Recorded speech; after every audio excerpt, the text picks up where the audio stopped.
지금부터 통일연구원 개원 34주년 기념 학술회의 제2세션 광복 80년 한반도 통일 과거, 현재, 미래를 시작하겠습니다.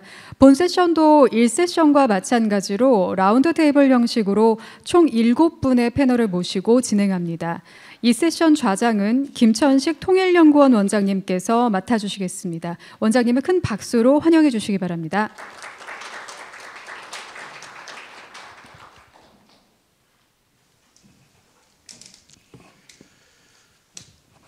네, 안녕하십니까. 통일연구원 개원 34주년 기념학술회의 2세션 주제를 광복 80년 한반도 통일 과거, 현재, 미래를 주제로 진행하겠습니다. 이 세션은 지난 34주년을 맞아서 사실 이 청년 시절에 통일연구원에서 연구를 시작했고 지금은 거의 은퇴를 하셨거나 또는 은퇴에 가까운 선배들을 모시고 라운드 테이블을 진행을 하게 됐습니다. 선후배들 간의 우위를 다지고 또 공감대를 형성하는 그런 자리가 됐으면 좋겠습니다. 금년은 광복 80년 또 분단 70년의 그런 해가 됐습니다. 이제 여기 라운드 테이블에 참여하시고 있는 분들도 모두 다 전후 세대입니다. 그래도 우리는 통일해야 한다는 그런 당위 속에서 청소년 시절을 보냈고 그래서 의식 속에는 통일을 해야 된다고 하는 그런 생각이 강하게 자리 잡고 있습니다만은 지금은 이제 MZ니 이렇게 세대가 바뀌면서 통일에 대한 합의가 약화되고 있는 그런 시점이기도 합니다. 오늘 광복 80주년을 맞아서 그런 문제들에 대해서 좀 논의를 했으면 좋겠다는 그런 희망도 있습니다. 34년 전 통일연구원이 출발할 때는 탈냉전 시대였고 자유민주주의가 그런 자유민주주의 체제가 승리한다고 하는 그리고 체제 수렴에 대한 그런 낙관적인 전망이 있었습니다. 그런 분위기 속에서 우리 국가가 어떻게 가야 될 것인가 그런 논의 속에서 사실은 현재 헌법 논의가 있습니다만은 그런 논의 속에서 헌법이 제정이 됐었고 또 통일 정책도 설정을 했었습니다. 그게 이제 민족 공동체 통일 방안이고 또 남북 간의 화해 협력 또 점진적인 통일 이런 것들을 합의를 했었습니다. 민족통일연구원 지금은 통일연구원으로 됐습니다만은 당시 시작은 민족통일연구원으로 시작을 했는데 민족통일연구원 설립도 그런 시대적인 표현이 하나였다고 생각을 합니다. 1세션 토론을 보니까 우리가 이렇게 아주 낙관적인 전망 속에서 시작했던 남북관계를 평가해 보니까 사실은 그렇게 좋은 평가가 안 나왔습니다. 상당히 우울한 그런 분위기가 됐다. 그리고 앞으로의 전망도 사실은 도전적인 요소가 상당히 많다 이렇게 전망을 하고 있었습니다.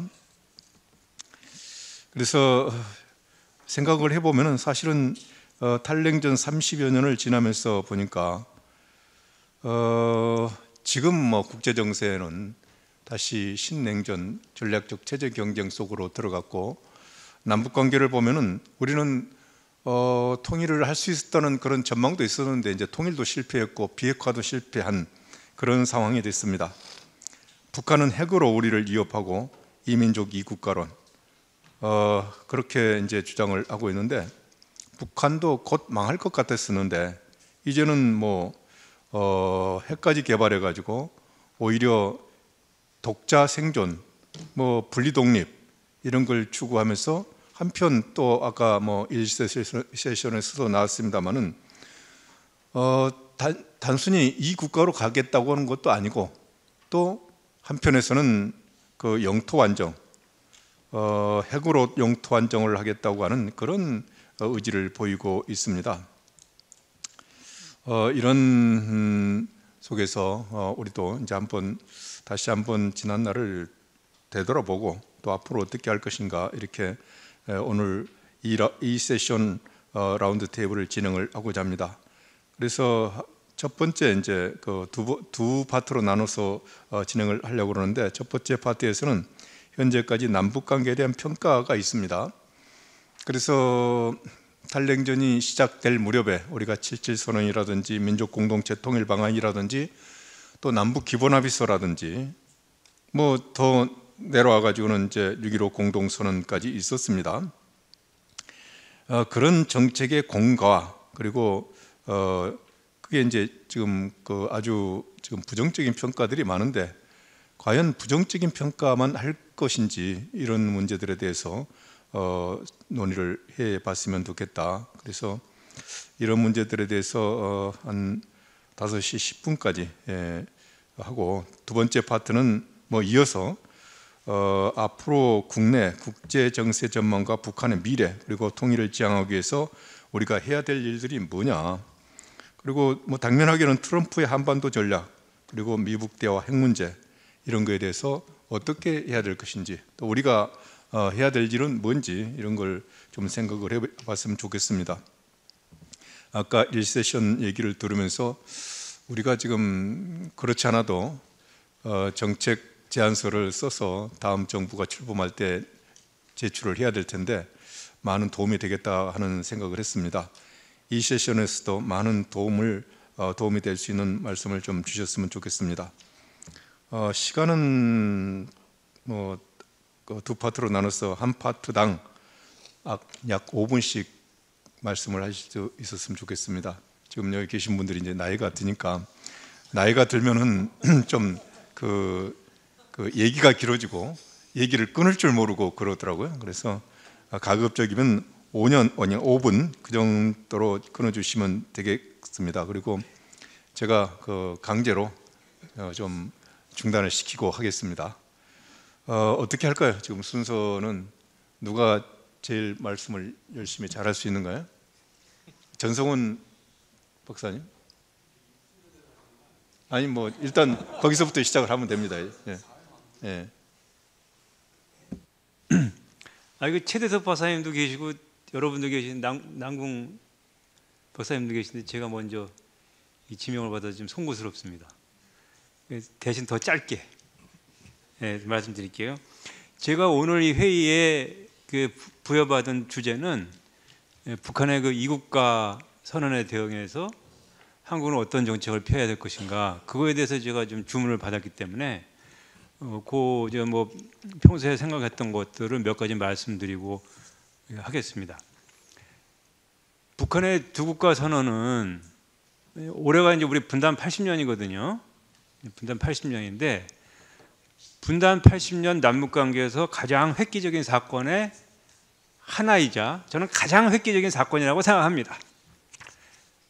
이거는 남북 관계에서는 지각 변동에 해당하는 상황인데 의외로 우리 사회는 이 선언에 대해서 그 선언이 미치는 파장이라든가 그런 부분에 대해서 상당히 좀 조용한 것 같아서 그거는 뭐 우리가 남북 관계의 상황이 급격하게 변화되는 것에 대해서 동요하지 않고 차분하다는 것은 일면 좋은 것이긴 하지만 다른 면으로는 이 상황의 심각성을 제대로 이해하지 못해서 제대로 대응을 못하는 거 아니냐라는 부정적인 측면도 있을 수 있어서 이번 기회에 저는 이 새로운 면에 대해서 좀 몇 가지 말씀드리면은 뭐 부정적인 표현이라고 얘기는 했지만 결코 부정적이지는 않다. 이거는 오히려 우리가 우리 헌법에도 명시되어 있고 분단 이후 역대 정부가 여야 할 것 없이, 요새는 하도 우리 정치적으로 이게 논쟁이 많아서 여야 할 것 없이 일관되게 공유하면서 지켜온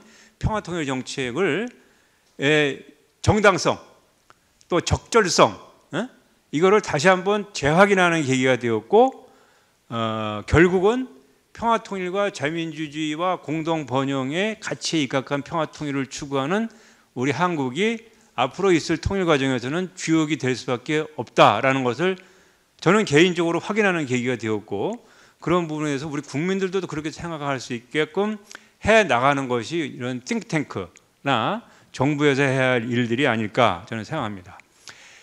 두 개의 적대 국가 선언에 대해서 우리의 대응은 원코리아입니다. 하나의 한국, 원코리아, 자유롭고 평화로운 번영의 통일한국, 원코리아. 이 원코리아 개념을 우리 다 알고 있고 그 심리적으로 무의식적으로 다 이렇게 우리 국민들이 생각하고 있는 문제인데, 그런 원코리아 문제를 북한이 자극함으로써 우리한테 다시 한번 좀 일깨워줬다고 생각하거든요. 뭐 독일도 원절먼 팔러스를 끝까지 소독도 포기하지 않았었으니까 그런 사례도 있고. 그래서 우리는 앞으로 이 통일연구원에서는 북한의 적대적 이국가 선언에 대응한 한국의 원코리아 정책을 어떻게 발전시켜서 대내외적으로 홍보하고 국가의 우리 정부의 대표적인 통일 정책 브랜드를 만들 것인가, 그런 부분에 대해서 좀 많은 심층적인 연구가 필요하지 않을까 이렇게 생각합니다. 네, 혹시 그 원코리아 정책에 대해서 약간은 좀 다른 의견이 있으신 분 먼저 말씀해 주실까요? 김병록 교수님. 네. 예, 제가 반론을 좀 펴고 싶어서 두리번 하지는 않았습니다만은 원장님께서 잘 지적을 해주셨습니다. 저는 지금 지난 30년, 35년간의 변화 속에서 그동안 우리가 통일 정책을 지속적으로 추구해 왔는데 너무나 환경이 달라졌다 생각합니다. 그 중에 몇 가지만 보더라도 북한이 이제 우리가 비핵화를 추구는 해야 되겠지만 실질적으로 핵 보유를 한 상황이 됐고, 또 국제 정세도 과거의 30년 전과는 중국의 성장으로 인해서 미중 경쟁이 치열해지고 이런 환경이 너무나 달라졌고, 또 러시아까지 지금 이제 치고 오는 이런 상황에서 쉽지가 않다. 그리고 어찌 보면 남과 북의 한국과 조선이라는 이 국가의 국가적 성격, 그러니까 과거에 민족성이 좀 강했는데 점차 시간이 70년, 80년이 지나면서 국가적 성격이 완연해진, 특히 이제 민족 국가적 성격이 완연해진 이런 상황 속에서 굉장히 이 국가 문제, 민족 문제를 좀 달리 생각해 볼 필요가 있겠다. 그리고 특히나 우리 국내적인 환경도 매우 달라졌습니다. 국내 국민들의 의식이 많이 달라졌고, 민족이 동력이 돼서 통일하려는 그런 의식이 많이 약화되면서 특히 젊은 세대들의 통일을 바라보는 시각이 많이 달라지는 이런 상황 속에 있습니다. 그래서 이런 점들을 종합해 볼 때에 우리가 그렇다고 해서 이제 이런 북한이 두 국가 선언을 하니까 크게 반응이 이제 둘로 쫙 나눠지는데, 하나는 북한의 제안을 무조건 이제 비판하면서 반대하는 형태의 그런 반응이 있고, 또 다른 한편에서는 현실이 너무나 달라졌기 때문에 이걸 수용해서 오히려 이제 통일을 포기까지는 아니지만 어쨌든 통일을 뒤로 미루고 평화 공존으로 가자, 이제 이런 식의 반응들이 나오는데, 저는 제 생각은 아까 우리 성훈 전 원장님께서 그러니까 원코리아 얘기를 했는데, 그걸 뭐 원코리아라고 해야 될지 크게 보면 이제 저도 이제 원코리아라는 생각을 하는데, 이제 어떤 스테이트로서는 투 스테이트로 가지 않으면 안 된다. 현실이 그것을 인정을 해야 되기 때문에.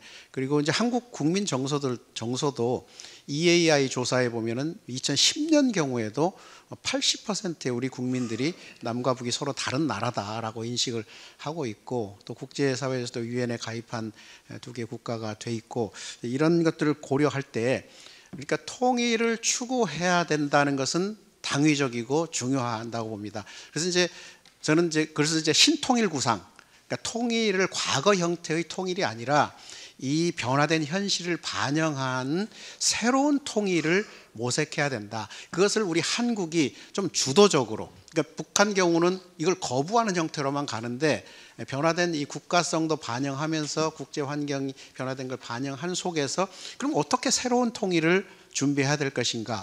그래서 이제 뭐 하나의 예를 들면 이론적으로는 연성복합형 통일인데, 뭐 구체적으로 하자면 어찌 보면 이제 투 스테이트인데요, 국가연합형 통일, 이런 식으로 좀 두 국가이면서도 국가연합의 형태로 통일을 이루고, 그것을 이제 미래 통일은 좀 개방 형태로 좀 열어두는 형태로 하나의 단일 국가로 갈 수도 있고, 국민들이 하기 나름이겠죠. 후세대들의.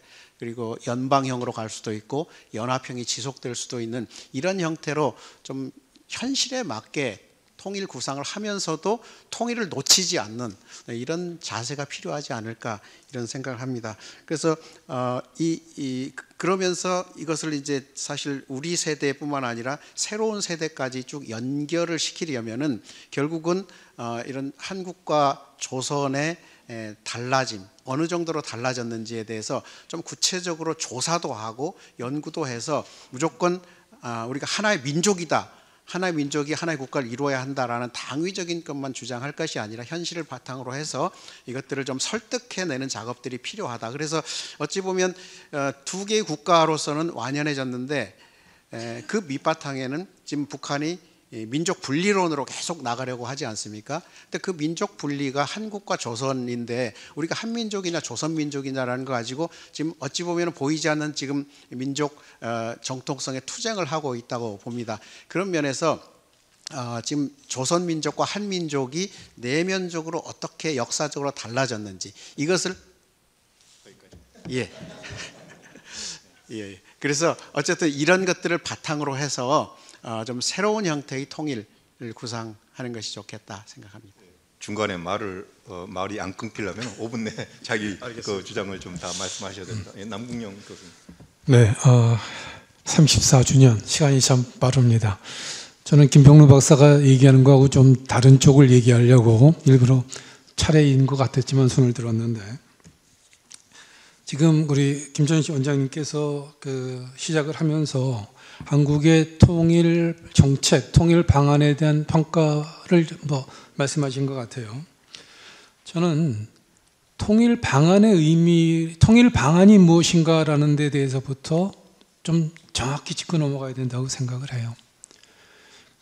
통일 방안을 가지고 그동안의 통일에 얼마나 공헌했는지의 공과를 평가할 수 있느냐? 저는 평가할 수 없다고 봅니다.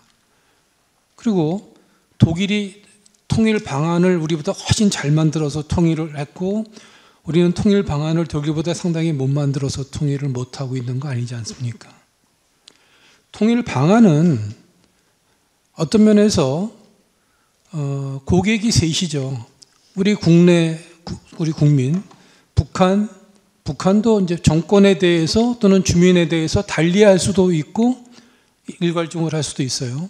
그리고 국제사회에 우리는 이렇게 남북관계를 관리해서 통일을 할 겁니다라는 일종의 프로파간다죠, 사실은. 그러니까 이걸 얼마나 남들이 납득할 수 있게 만드느냐의 의미가 통일 방안이지, 이 통일 방안을 잘 만들었기 때문에 못 만드는 것에 비해서 통일을 더 잘 이룰 것이다라는 접근은 저는 그렇게 생각해 본 적이 없습니다. 그런 의미에서 현재 국제정세 변화가 상당히 심한데, 한마디로 얘기하면 전 통일 환경의 악화라고 말씀드릴 수 있습니다. 즉 국제적으로 미중의 전략 경쟁이 심해져서 신냉전 전략 진영화가 되고, 북한은 전략적 가치가 상당히 점점 올라가고 있고, 북한 스스로의 통일 정책은 적대적 이국가론이다. 그런 면에서 저는 저도 여기 지금 통일 문제를 계속 연구하고 공부한 사람이기 때문에 몇 가지 생각한 부분이 있었는데, 이제는 통일 방안보다는 통일 비전 위주로 한국의 통일 담론이 가야 된다라고 저는 생각을 해요. 즉 통일 방안은 일종의 통일의 설계도죠. 이렇게 해가지고 1단계, 2단계, 3단계 해서 통일을 만들어내겠다는 설계도입니다. 그리고 그러다 보니까 북한이 수용해야 된다는 상당히 어려운 숙제를 그 안에 갖고 있어요. 설계도를 그리는데 북한은 그런 생각 없어. 그러면 이건 설계도가 안 되니까요. 또 한편으로는 북한이 수용해야 되는데 북한의 수용성만 생각하면 우리의 어프로치하고는 또 다르지 않습니까? 이런 문제가 있어서 바로 민족 공동체 통일 방안의 2단계의 남북 연합 단계가 저는 그래서 상당히 이제 억화돼졌다. 왜? 이전에 통일의 가능성이 있거나 남북 교류 협력의 가능성이 있었을 때는 북한의 수용성을 고려해서 그 2단계의 나름의 의미가 있었지만 이렇게 국제 정세가 변하고 남북한 관계가 변한 상태 속에서 이 통일의 문제가 상당히 현실성이 동떨어지는데 그래도 불구하고 북한의 수용성을 위해서 뭐 이렇게 양보하면 북한이 수용하겠지 이런 방안을 만들어낸다는 게 무슨 의미가 있냐는 거죠. 그런 의미에서 통일 방안보다는 통일 비전, 즉 북한의 수용성보다는 우리는 이러한 가치를 가지고 이렇게 쭉 남북한 관계를 미래를 향해서 갈 겁니다. 그렇게 제시하면 우리는 우리의 가치대로 국민들에게 보일 수 있고 국제사회에도 충분히 더 수긍을 줄 수 있다고 봅니다. 북한 정부, 정권에서 뭐 받아들일 수 없는 수용성의 문제는 그 이전도 마찬가지고 지금도 마찬가지고 북한은 북한 위주의 통일이 아닌 것은 받아들일 수가 없기 때문에 그건 별로 문제가 안 된다고 봅니다. 그런 의미에서 민족공동체 3단계를 저는 경제공동체 통일 비전이라는 의미로 1단계, 3단계는 그냥 두는데 2단계를 경제공동체 단계로 두면 이게 어떤 진화성이 있냐면 화해협력 단계는 2국가 2제도입니다. 경제공동체 단계는 2국가 1제도입니다. 자유민주주의 통일국가는 1국가 1제도입니다. 이게 우리 방식대로의 진화가 되는 거죠. 그래서 그런 의미의 앞으로의 통일 담론은 자꾸 통일 방안, 북한의 수용성을 고려한 통일 방안보다는 우리가 우리의 가치와 우리의 어프로치를 중심으로 설득할 수 있는 통일 비전의 담론으로 가야지 바람직하다라는 생각을 하고요. 하나만 더 말씀드리면 그래서 당장 통일 추구를 하는 통일 방안보다는 장기적으로 통일 준비, 통일 역량을 우리가 강화하는 통일 준비 쪽에 더 무게를 두는 게 필요하지 않은가. 시간 제약 때문에 네, 여기까지 하시죠. 네. 그럼 다음에 그 재성호 교수님이 지금 하실 말씀이 있는데 네, 적대적 두 국가론 얘기하려다가 앞에서 얘기가 나와서 제가 그쪽 얘기를 좀 보완하겠습니다. 우리가 80년대부터 통일 방안을 이제 수립하기 시작했고 이제 94년에 민족공동체 통일 방안이 대한민국의 공식 통일 방안이잖아요. 왜 이 방안이 나왔는가 배경을 정확히 알아야 됩니다. 아시다시피 북한은 60년대부터 연방제 통일을 얘기했고 통일을 얘기했고 연방을 얘기했고 민족을 얘기해서 감성적으로 접근했어요. 그래서 남쪽에 대한민국에 대해서는 반통일 세력, 자기는 통일 주도 세력이고 말이죠. 그래서 선전 공세에서 우위를 장악하고 있었어요. 70년대 우리나라는 평화통일 3대 원칙이라는 것밖에 없습니다. 그런데 우리 통일 방안을 왜 내세웠냐면은 세 가지 측면이 있어요. 첫째는 국민들에게 통일 의지를 고취시켜야 해요. 사실 박정희 정부 때는 선거설 후통일, 선평화 후통일, 통일을 별로 언급을 안 했어요. 그래서 국민에 대한 통일 의지를 고취시키려고 하는 대내적 측면이 있고 대북 차원에서 북한의 연방제 통일 방안에 대응해서 우리의 통일 방안을 제시하기로 합니다. 그래서 이제 그 패러다임이 공동체가 연방제는 안 돼. 일시적으로 국가 주립한 연방이 우리는 공동체야, 민족 공동체야 이렇게 해서 패러다임을 제시한 역대응하는 차원이고 그 국제사회를 향해서 우리 통일 정책의 대강을 얘기한 겁니다. 그리고 아까 얘기했듯이 통일 정책에는요 대북 정책, 그다음에 남북 대화, 교류 협력, 통일 방안, 대북 공작 등 여러 요소들이 있어요. 통일 방안대로 통일되지 않습니다. 그러나 아까 말했듯이 북한이 홍보를 위해서 자극할 수 있는 요소는 얘기 안 해요. 그러면서 단계적인 구도로 합의의 통일을 기조로 하고 있습니다. 그러나 통일의 상황은 북한의 급변 사태로 해서 북한이 대한민국에 합류해오는 통일도 있고 또 남침을 하면 또 무력 응전 자유를 해서 무력 통일을 할 수밖에 없는 상황도 있고 또 여러 가지 또 다른 많은 시나리오가 있을 거란 말이죠. 거기에 우리가 다 대비를 해야 되죠. 그래서 우리가 통일 방안에 집착하는 것은 곤란하다. 통일 방안은 기능만 잘 만들면 되고 그래서 작년에 현 정부의 통일 방안 수정 얘기를 많이 하는데 제가 통일부 장관 앞에서도 그거 쓸데없는 짓 하지 말고 뭐냐면은 뭐 그런 말 표현을 안 썼지만은 우리가 이 통일 비전에 대해서 또는 청사진에 대해서 한 7개항이든 5개항이든 그런 걸 제시하는 것이 낫다. 민족공동체 통일 방안을 보완한 천 그렇게 제가 얘기한 적이 있었습니다. 적대적 시간이 남았습니까? 한 2분 얘기할 수 있나요? 네, 2분만 2분만 더 말씀드릴게요. 네.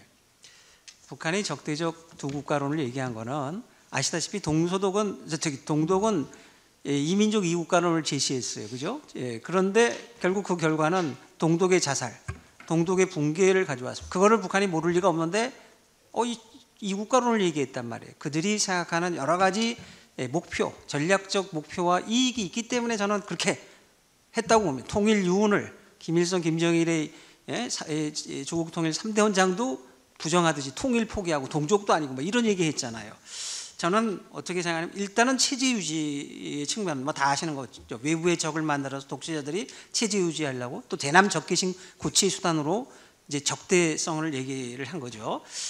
그런데 이 이제 체제 유지, 김정은 왕조의 안정화 연구가 있지만 다음은 뭐냐면은 북한이 75년 이상 동안 그들이 추구해왔던 대남 전략적인 목표를 일거에 달성하는 수단도 될 수 있다. 그거는 부수적일지 아니면 이게 진인지는 알지 모르지만은 자, 국가보안법상 우리 대한민국의 안보 태세는요. 하나는 정치적으로 국가보안법입니다. 북한은 반국가 단체로 이제 북한 국가 아니죠. 그죠? 그다음에 한미 동맹입니다. 이게 정치면 군사면에서 대한민국의 안보를 튼튼히 하는 버팀목이란 말이에요. 근데 반국가 적대적 두 국가면요. 국가라고 그랬는데 국가를 우리가 인정하라는 소리예요. 그죠? 예. 국가가 관계가 되면 국가보안법이 조립할 수 있는 근거가 사라지게 돼요. 이 문제를 갖고 남남 갈등을 일으킬 수 있는 요소가 있습니다. 대남 전략적 측면. 그다음에 평화협정. 적국이에요, 적국. 국가면서 지금 휴전 체제하고 지금 적대적인 관계면 적국이라는 얘기입니다. 예? 반국가 단체는 적국. 그러면 적국과의 관계에서 평화를 공고해야 하고 그다음에 긴장도 완화하고 휴전 체제는 종이장이 안 돼. 그래서 평화협정 체결합니다. 그 과정에서 유엔사 해체도 나오고 한미관계 이관, 남남 분열, 한미관계 이관. 그래서 통일 정책의 주도권, 결정권을 김정은이 갖겠다. 이런 의도도 있다 이거죠. 또 다음에 이제 다음 텀에서 제가 네. 또 다른 얘기를 하겠습니다. 지금 앞에 두 분 또 세 분 이렇게 통일 방안에 대해서 얘기를 했는데 사실 그 민족 공동체 통일 방안이 원래 한민족 공동체 통일 방안인데 그 통일 방안을 수립할 때 제가 막내로 참여를 했습니다. 근데 제가 항상 안타까운 것은 아까 이제 뭐 남궁영 교수님 말씀하셨는데 통일 방안은 프로파간다인데 이것을 실질적인 정책으로 알고 있는 분들이 많아가지고 이거 자꾸 이제 토론이 되고 그러는데 통일 방안이 지금 89년부터 지금까지 계속되고 있는 이유는 민족 공동체 통일 방안이 그럴듯하게 보이기 때문에 그런 겁니다. 그 통일 방안대로 하는 게 아니에요. 현실은. 그래서 그때 이제 뭐 제가 실무자로서 그때 받았던 느낌은 금방 재성업 교수님도 말씀하셨지만은 워낙 북한의 고려연방제 통일 방안이 호소력이 세고 또 우리 사회에 침투해서 우리 운동권도 그걸 받아가지고 또 통일운동하면서 이 대한민국 체제를 전복시키려고 하는 그런 위기 속에서 이걸 어떻게 막아야 되느냐. 그래서 민족공동체 통일 방안보다도 더 호소력 있는 그 방안을 만드는 거였어요. 그러다 보니까 이제 북한도 민족을 얘기하고 우리 운동권도 얘기를 하고 그러니까 민족이라는 걸 받아들인 겁니다, 정부가.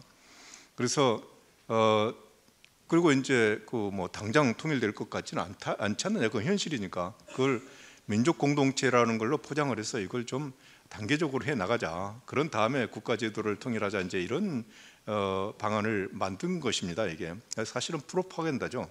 그런데 이제 그런 프로파간다를 하다 보니까 몇 가지 뭐 약점이 좀 있습니다. 그 약점에 대해서는 뭐 시간이 있으면 말씀드리겠습니다만은 어쨌든 그렇기 때문에 더 이상 우리 사회가 통일 방안 가지고 소모적인 논쟁을 안 했으면 좋겠다.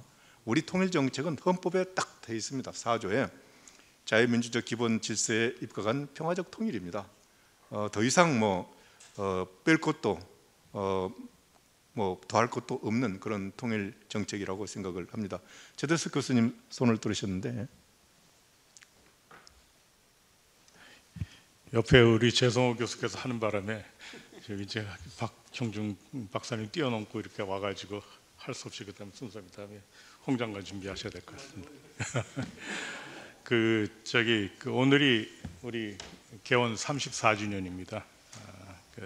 이게 보니까 34주년 되는 동안에 우리는 다 은퇴하고 그리고 아직까지 남아 있는 분들 우리 연구자들은 없는데 아직 우리 행정 맡으셨던 분들은 아직 계신 것 같아요. 그래서 우리 심선영 씨를 비롯해 가지고 우리 수고해 주신 우리 토론자들이 한번 박수 한번 보내줄까요? 네.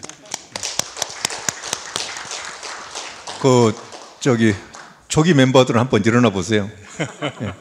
상설 멤버는 박청문 씨. 저기 심소정 또 누구 있지?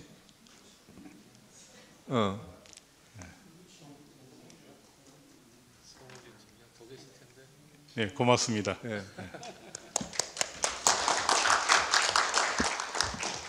그 원장님께서 원래 저희한테 주어진 건 뭐 적대적 두 국가론 뭐 여기에 대해서 토론한다 이렇게 처음에 왔는데 갑작스레 지난 탈냉전 시기 남북 관계에 대한 전반적인 평가부터 해달라고 해가지고 다들 사실 조금 당황하고 우리가 주제가 좀 이렇게 좀 벗어나는 게 있다는 걸 좀 이해를 해주십시오. 원래 이게 없었습니다.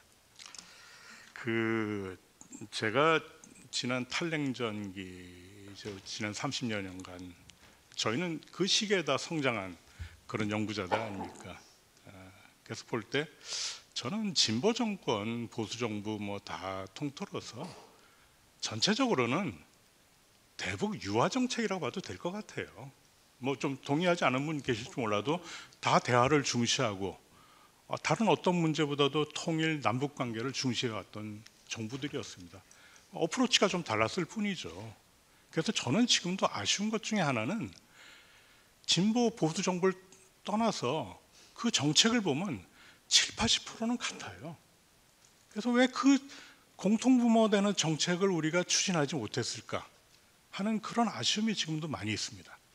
그리고 솔직히 우리가 또 비판하면 비판해야죠. 저희가 또 반성도 해야 되고 보면은 남북관계 통일 문제를 국내 정치적 목적으로 우리 이용한 측면이 있어요. 우리가 북한만 비난할 것이 아니라 우리도 그래 왔다. 그리고 앞으로 이제 시작되는 새로운 어떤 시대에는 이건 좀 안 그랬으면 좋겠다. 차기 정부부터는. 그 다음에 또 하나 지적하고 싶은 거는 우리 역량보다 좀 지나친 정책을 해왔다. 어떻게 보면 냉전, 탈냉전 시기 다 우리 지난 70~80년 겪었지만은 놓고 보면은 한반도 문제의 국제화라는 거는 피할 수 없는 숙명 같은 거거든요. 근데 우리는 남북이 주도적으로 통일 문제를 해결할 수 있었다는 있을 수 있겠다는 그런 어떤 환상 아닌 착각 그런 것도 있지 않았나. 여기에 대해서도 제가 옳다고 주장하는 건 아닙니다. 제가 생각하는데 그렇습니다. 그래서 저는 지금 뭐 아까 이제 뭐 북한이 두 국가론 얘기하고 남북 관계의 패러다임 그리고 국제 정치의 패러다임도 바뀌고 있는 이런 시간입니다.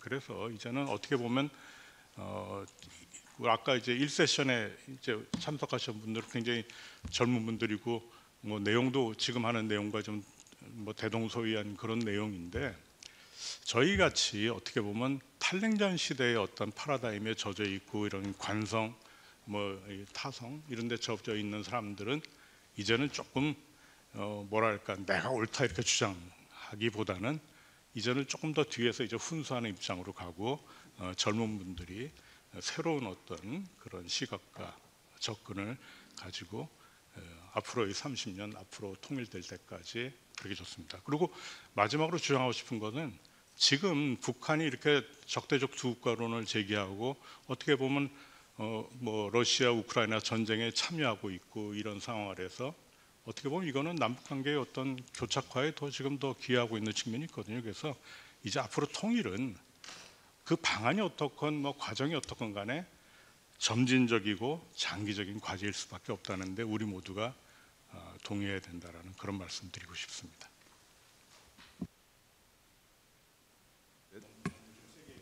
아니, 예, 고맙습니다.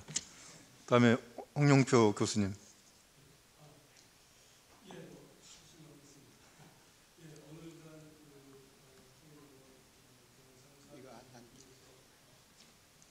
예, 불러주셔서 너무 감사합니다.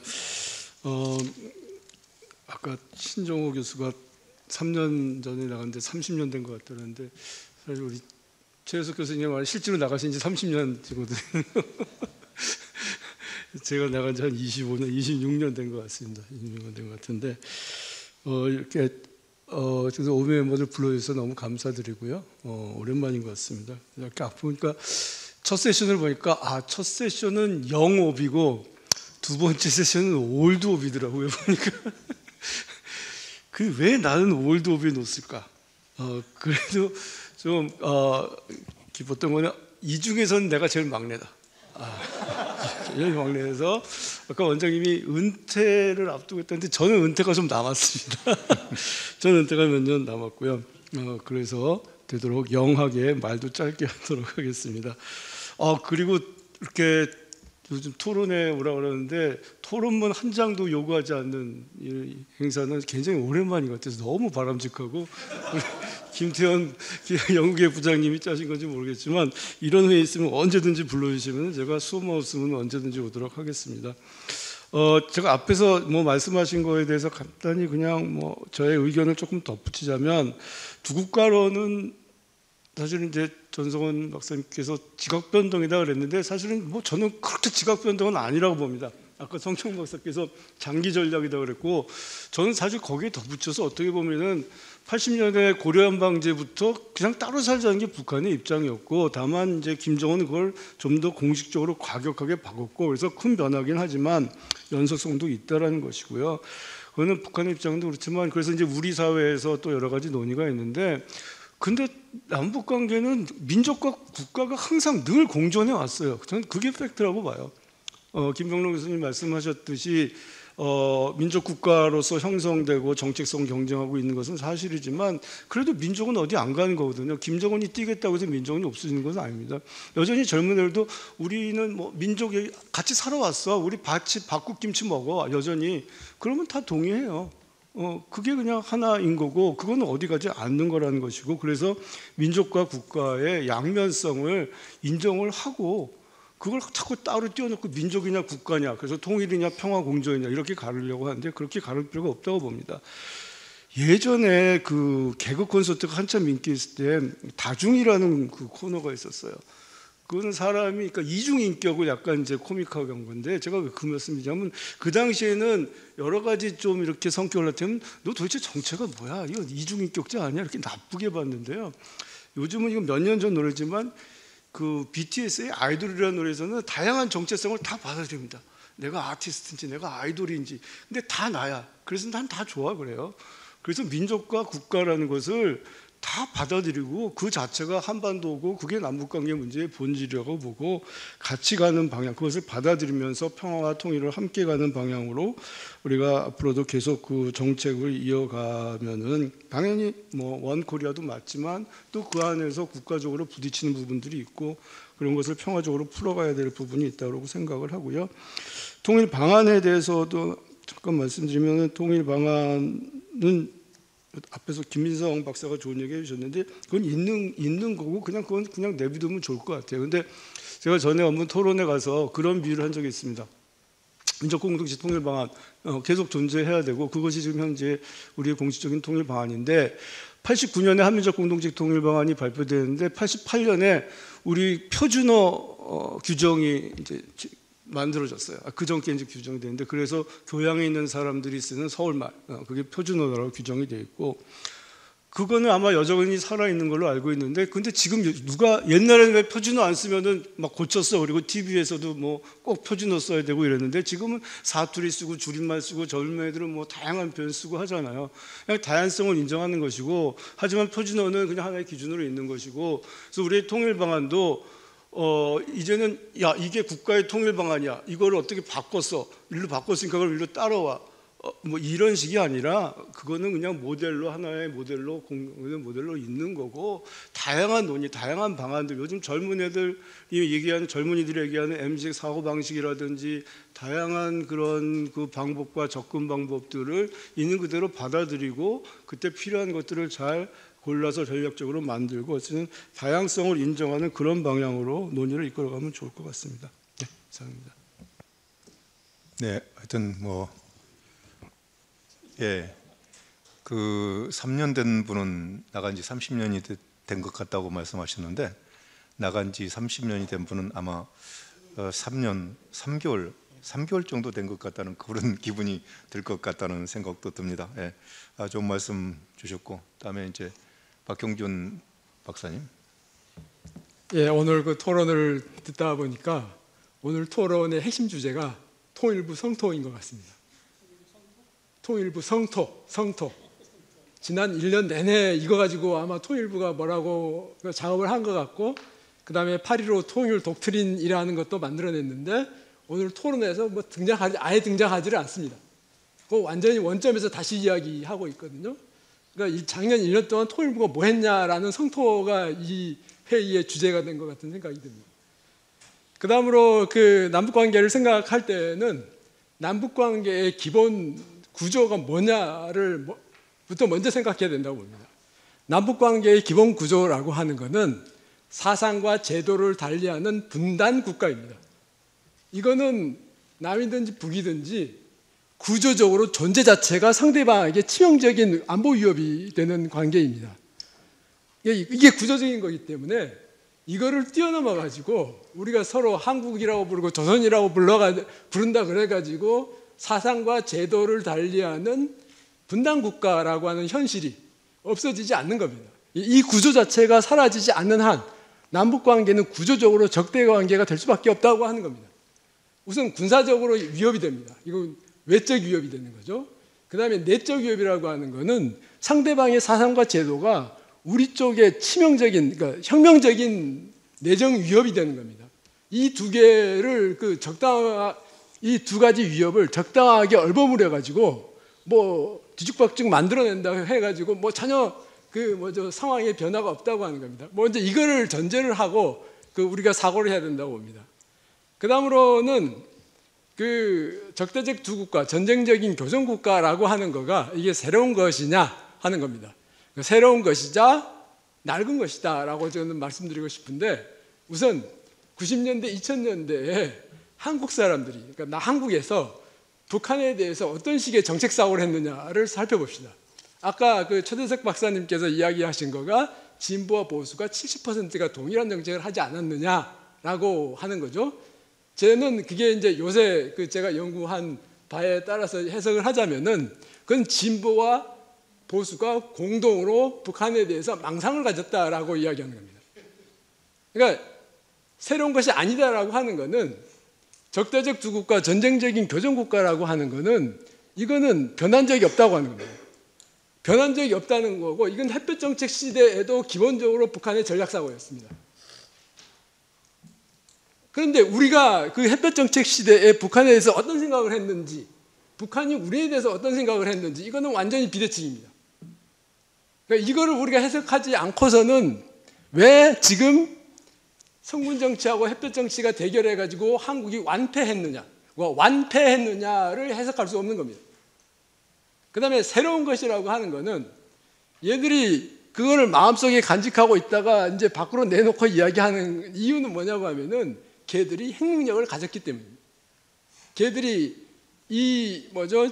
적대적 이국가, 전쟁적인 교전국가라고 하는 것이 단지 이 포부가 아니라 실행할 수 있는 능력을 가지게 됐기 때문에 얘네들이 이야기를 하는 겁니다.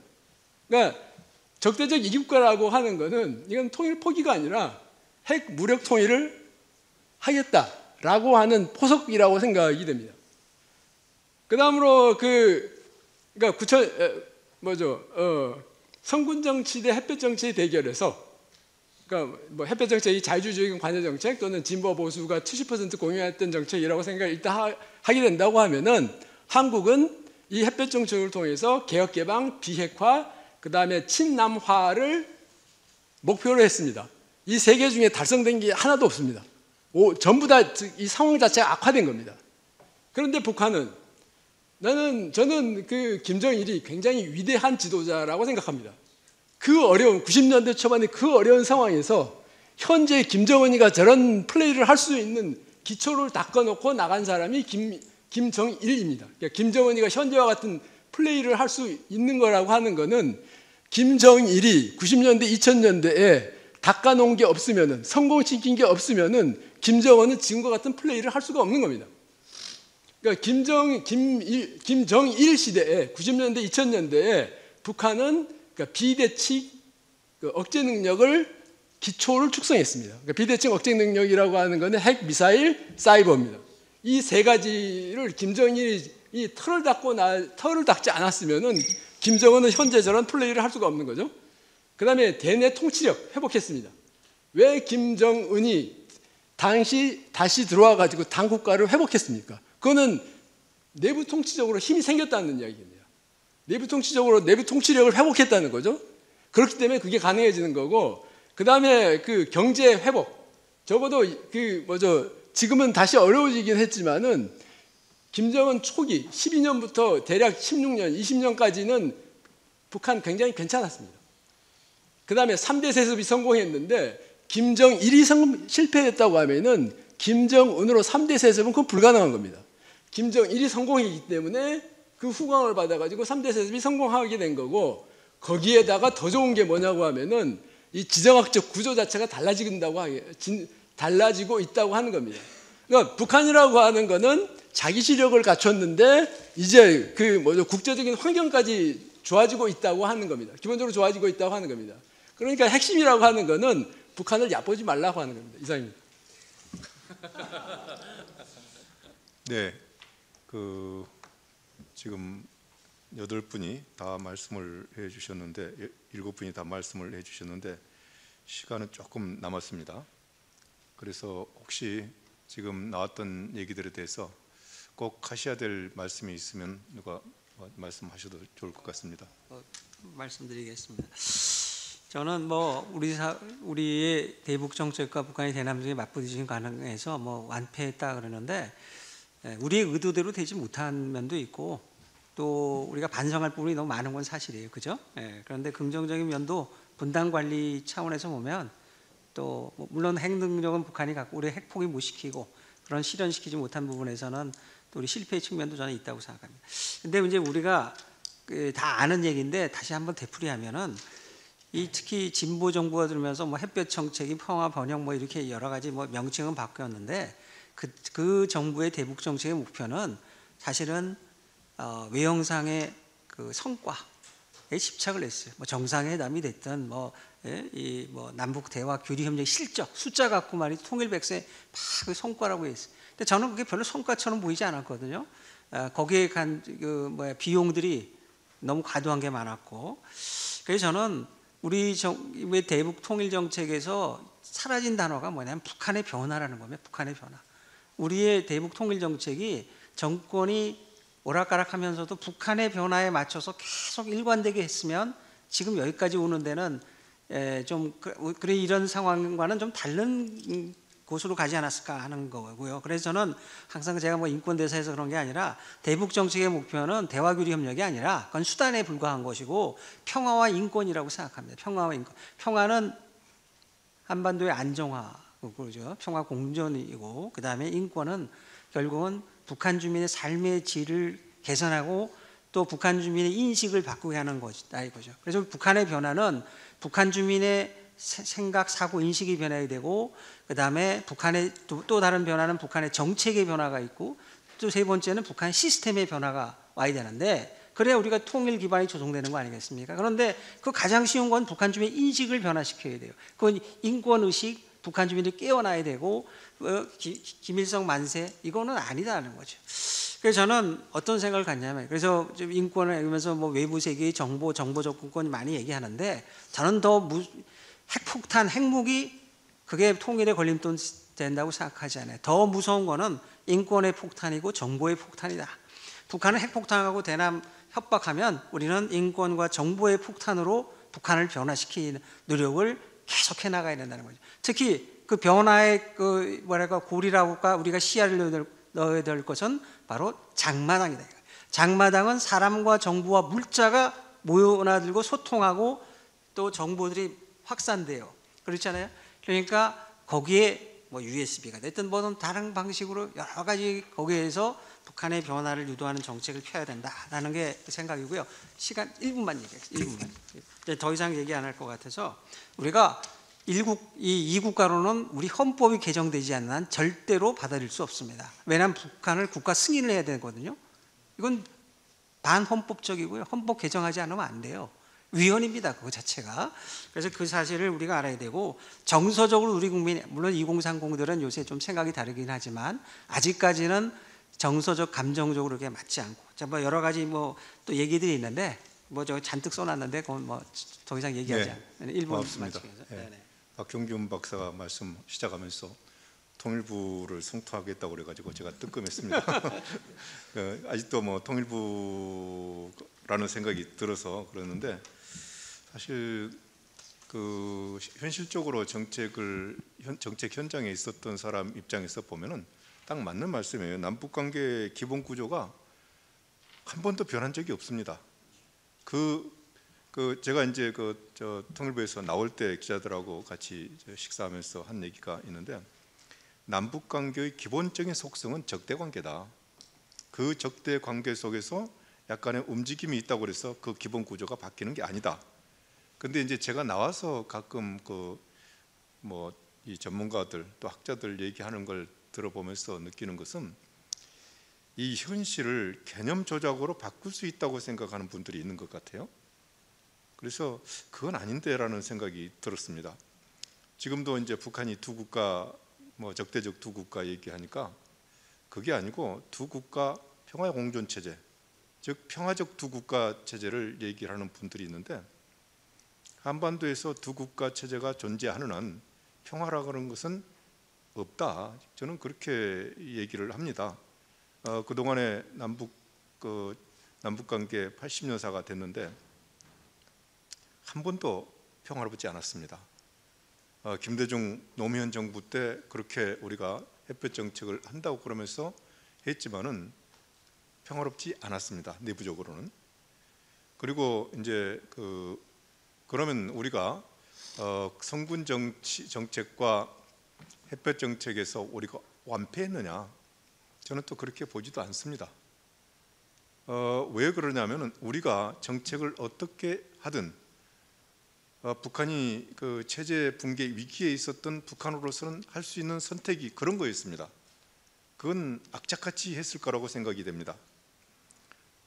그래서 햇볕 정책과 성군 정치와의 경쟁에서 우리가 완패했다고 보지는 않고, 금방 재성호 박사께서 말씀하시다시피 우리 마음대로 된 건 아니죠. 그러나 또 한 가지 이제 저는 이 햇볕 정책에 대해서 긍정할 점은 또 긍정해야 되지 않느냐, 그런 생각을 하는 게, 요새 북한이 반동 사상 문화니 한류니 이런 걸 걱정하는 그 뿌리에는 햇볕 정책이 있습니다. 햇볕 정책 때 우리의 문화, 비디오, 또 물자 이런 게 들어가 가지고 북한 지도자들을 일단 흔들었고, 그 흔들리는 지도자들 통제가 약화된 틈에서 북한 주민들이 한류를 접하게 됐고, 그것이 지금은 북한 스스로 인정하고 있다시피 체제를 위협하는 그런 상황까지 왔다, 이렇게 봅니다. 그래서 우리가 지난 과거 정책에 대해서 그게 유화 정책이든 또는 강경 정책이든 그것이 아무 소용이 없었다, 이렇게 이제 딱 일도 양단으로 얘기하는 것은 저는 좀 동의하기가 어렵다. 어떤 정책이든지 의도된 효과와 의도되지 않는 효과가 동시에 발생할 수밖에 없는 것이 우리 현실이고, 북한에 대해서도 마찬가지라고 저는 보고 있습니다. 한마디만 좀. 먼저 말씀하시죠. 아까 말씀드린 거에 연속 상황인데, 원장님께서 말씀하신 거에 대해서 조금 제 의견을 달면은, 남북 관계는 적대적 관계가 기본이지만 민족도 기본이 있다라는 게 제 생각입니다. 그러니까 민족은 적대적 관계는 아니거든요. 같이 만나요. 그래서 원장님께서도 대화 현장에 가보셨겠습니다만, 제가 경험도 적지만 북한 사람들이랑 대화하면은 대화장에서 싸워도 또 만나면 반가워요. 미국 사람들이랑 얘기하고는 확 느낌이 틀리단 말이에요. 그리고 아까 얘기하셨던 햇볕 정책이 있던 그거에 다 저는 평화의 순간이라고 봅니다. 평화가 없던 것이 아니고 평화도 많이 있었고 다양한 평화가 있었고 그 평화들을 우리가 어떻게 다시 이어가고 연결하는 것이냐가 중요하고 그것들을 통해 함께 만들어가는 것이지 평화가 있다 없다라고 얘기하기도 어렵고 적대 관계에만 있는 것도 아니고 이 평화와 적대적 관계, 민족과 국가 이것은 계속 공존하고 있고 거기서 우리가 어떻게 더 좋은 방향으로 끌고 가냐라는 문제이고요. 그래서 이제 아까 우리 최석 교수님도 70% 공통 부분인데 굉장히 저도 연소성이 많다는 거 인정을 하고요. 그런 것들에 대해서 좀 더 많은 대화가 있으면 앞으로 우리 대북 정책이 훨씬 더 좋아질 것 같아요. 근데 서로 잘 대화를 안 해요. 제가 한 예로 들면은 보고 제가 장관 끝난 다음에 그래서 뭐 가서 좀 조언을 해주셔서 해서 안무를 안 구하는데 저쪽이 아무도 안 물어봐. 저는 준비를 했었는데 아무도 안 물어봐요. 물어본 적이 없어요. 그 정부 동안. 그래서 저는 이제 그런 얘기 합니다. 학계에 가서 학계에서라도 좀 모아서 얘기 붙여봐라. 전 통일연구원에서도 뭐 오비 멤버들도 좋고 그런 좀 자리를 많이 만들어 주시고 그래서 서로 배우기도 하고 뭔가 의견도 수렴해 가면 좋지 않을까 생각합니다. 네, 좋습니다. 김병로 교수님 1분 말씀하시고 박형준 박사 1분 말씀하시면 되겠습니다.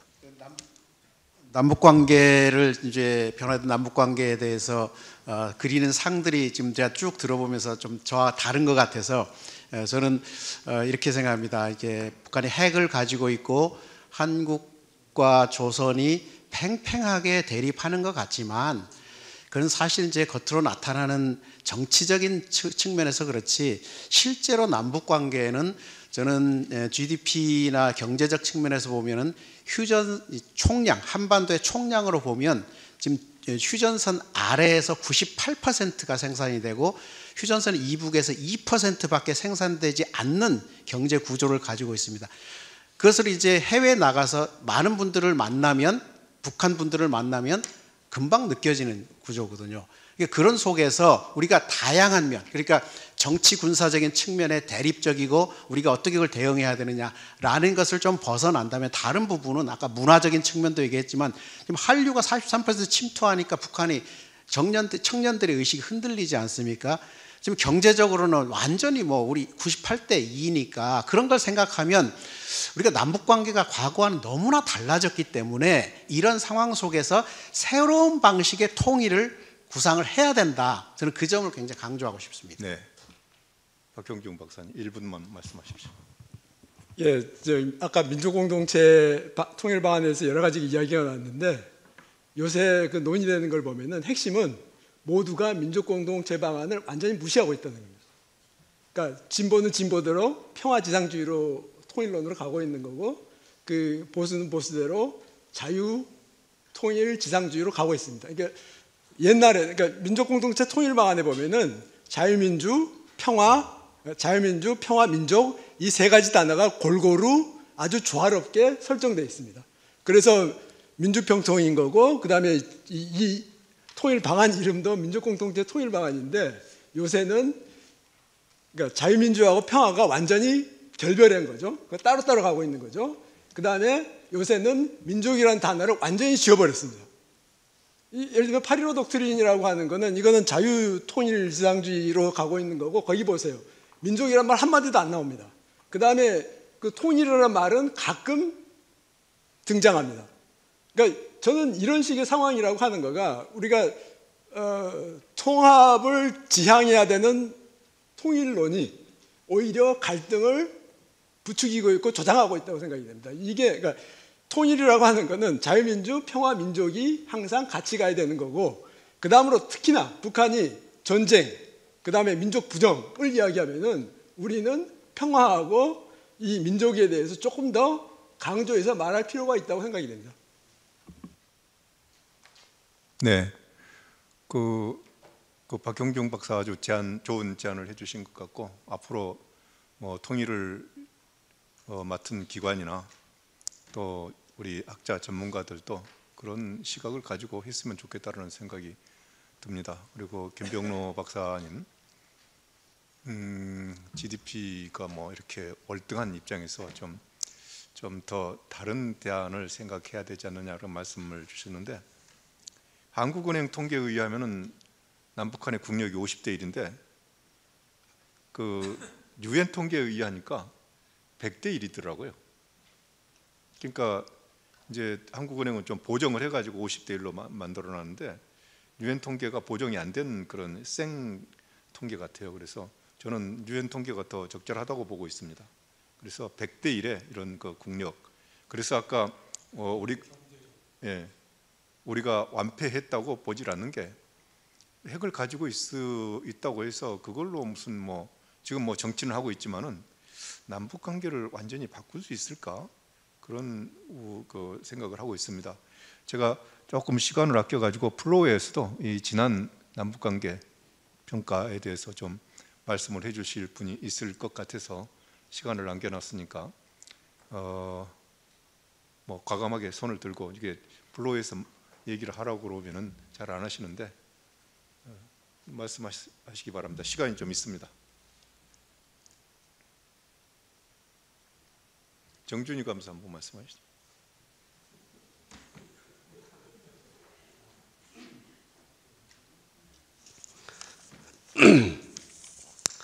저는 남북 관계를 보면서 그런 생각을 합니다. 몇 가지 흐름이 있는데 우리가 갖고 있는 편견을 하나 먼저 말씀드리면은 보수 정부건 진보 정부건 똑같은 생각이 있었어요. 뭐냐면 우리만 잘하면 북한은 따라온다.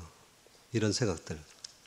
그래서 지금도 똑같아요. 지금도 대응을 자꾸 얘기하고 북한이 저렇게 문을 닫고 있는데도 우리가 대화를 하고 우리가 뭘 하면은 북한이 마치 뭐가 될 것처럼 이렇게 얘기하는 그런 생각들이 계속 지배적이거든요. 그래서 과연 그런가? 과연 우리만 잘한다고 북한이 따라올까? 저는 절대 그렇지 않다고 봅니다. 그래서 그 북한의 의도와 목표를 항상 생각하고 북한이 목표가 어떻게 변해가고 있는가를 꾸준히 추적을 해야 된다라고 봅니다. 그래서 지난 김정일 때까지는 북한이 생존이 목표였다면은 김정은 시대에서는 생존을 넘어서 핵을 가졌기 때문에 핵 목표를 달성했잖아요. 지금은 제재를 깨고 북한의 성장으로 가고 있다고 봅니다.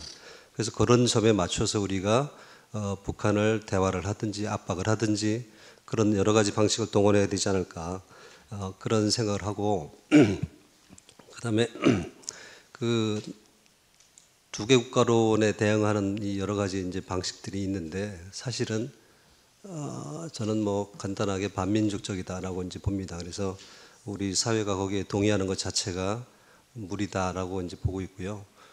그런 북한의 노선 전환에 대해서 우리가 내부적으로 통일, 어떤 인식의 통일이 필요하다 그런 생각을 좀 지속적으로 하고 있는데 그런 것들이 어떻게 앞으로 정책화돼서 나갈지 그런 것들이 좀 우리의 과제인 것 같고요. 국제관계를 활용해서 북한을 어떻게 변화시키는 거 이것도 하나의 숙제 같아요. 그래서 그런 점을 한번 연구자들이 사실 먼저 답을 좀 내고 해야 되는데 그게 아직 어떤 문건을 보더라도 답이 잘 안 나와 있는 것들이 좀 안타깝다는 생각을 계속 하고 있습니다. 이런 점에서 하여튼 저는 마지막으로 결론 내린다면은 남북 관계는 과거에는 이렇게 쉽게 얘기해서 잘 사는 형이 못 사는 동생 좀 도와주는 관계 이렇게 생각했는데 저는 지금은 북한이 핵을 보유하고 저렇게 어떻게 보면은 사실상 핵 보유국이 되고 제재 해제도 북러 관계 밀착 때문에 사실상 제재가 완화된 이런 상태에서는 북한의 정치적 입지가 높아졌기 때문에 지금 남북 관계를 저한테 규정하라고 한다면은 과거에 스파르타와 아테네 관계다. 그래서 한마디로 새로운 남북 경쟁 시대로 갔다라고 봅니다. 그래서 그런 남북 경쟁 시대에서 우리가 경제력만 앞선다고 해서 모든 걸 다 뭐 좌지우지할 것 같이 생각하는 이 착각에서 좀 벗어나서 정말로 어떻게 우리가 북한을 상대로 해서 유도를 하고 우리의 원하는 목적을 달성을 하고 북한의 목표를 좌절시킬 것인지 그런 점에 대해서 좀 연구가 필요하지 않나 이런 생각을 해봤습니다. 이상입니다. 네, 지금 말씀하신 것은 아까 제가 시작할 때 두 번째 파트에서 앞으로 우리가 어떻게 해야 될 것이냐 그걸 논의하기로 했는데 지금부터 그 논의를 시작하겠습니다. 그럼 남웅영 교수님 먼저 말씀하시겠다고 그러니까 그 논의에 앞서서 요거 이제 마무리하는 쪽으로 좀 마무리하면서 앞으로 어떻게 할 것인가 앞으로 정세 전망과 어떻게 할 것인가에 대해서 같이 말씀해 주시면 되겠습니다. 지금 남북한을 비교하면서 자꾸 우리가 경제력이 국력이라고 오해하는 경우들이 많아요. 그러니까 우리가 지금 1인당 국민소득이 한 34,000 정도, 그다음 북한이 한국은행에서는 한 100, 1,300 뭐 이렇게 하는데 유엔에서는 한 6, 700 이렇게 얘기합니다. 그래서 저는 이제 그 기억을 두 개를 섞어서 나누면 한 1,000 정도 되니까 그러면 우리가 인구가 두 배 이렇게 돼서 60배 이렇게 생각을 하는데 이건 경제력이죠. 북한이 갖고 있는 비대칭적인 핵을 갖고 있다는 건 이제 군사력이니까 총체적인 국력은 뭐 여러 가지를 다 봐야 되겠지만 경제 군사력을 같이 봐야지만 총체적인 국력이 되는 거니까 그래야지만 정확한 어떤 관계 설정이 되겠죠. 이게 미중 관계에서도 이런 오해가 많습니다. 지금 중국이 GDP가 미국이 한 75%까지 따라갔다가 지금은 한 70%, 65% 내려왔는데 그러니까 70% 정도 따라갔기 때문에 G2 그래가지고 거의 다 따라갔다고 주장하는 사람들이 많아요. 근데 군사력에서는 2023년 국방비만 가지고 따지면 미국의 30%, 그 다음에 30년을 이렇게 90년부터 제가 이제 연구를 해서 30년을 그 전체로 통합해서 보면은 한 20%예요. 그러니까 중국이 경제력으로는 한 70% 미국을 따라왔지만 군사력으로는 뭐 크게 보면 30%, 정확하게 보면 20%인 거거든요. 이렇게 이제 총체적인 국력을 보면서 어떤 국가 관계를 봐야지 이제 국제 정세 속에서도 미국과 중국의 자리매김 보이고 남북한 관계도 정확히 볼 수 있는데 자꾸 이걸 경제력을 국력이라고 생각하면 이제 큰 오해가 생기는 거죠. 이 장앤꾸이라고 나이 많은 그 중국 당교 교수가 있어요. 1차 핵실험을 한 직후에 제가 중국을 갔는데 그러면 2000년 초입니까? 장앤꾸이 교수가 우리한테 한 얘기가 뭐냐면 이제 남북한 관계가 상당히 국력적으로 밸런싱 됐다고 했어요.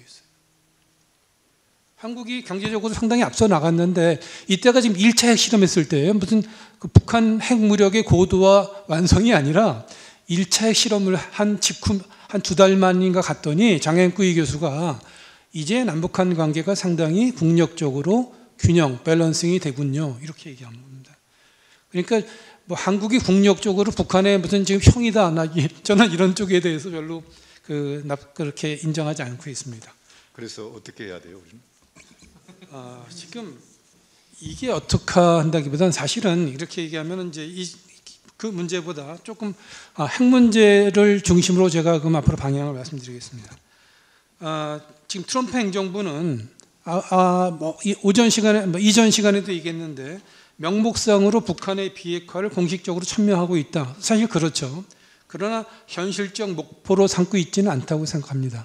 그리고 이 현실적 목표로 삼고 있지 않은 건 여러 군데서 증명이 되고 있는데 예를 들면 이 친구 콜비도 그 전 시간에 나왔는데 지금 국방부 정책 차관하는 콜비가 북한에 대한 협상력 유지를 위해서 북한의 완전한 비핵화를 외교적인 목표로 유지할 필요는 있다.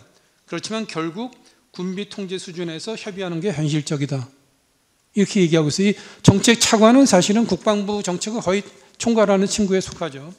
그리고 최근에 이제 미국 국가정보국 DNI에서 2025년 연례 위협평가 보고서에서 북한이 핵 보유국으로 국제적 승인을 받기 위한 목표를 실현, enable 하고 있다라고 평가했는데 작년 평가는 북한이 국제적으로 핵 보유국으로 인정받으려는 목표를 달성하기를 희망하고 있다. 이렇게.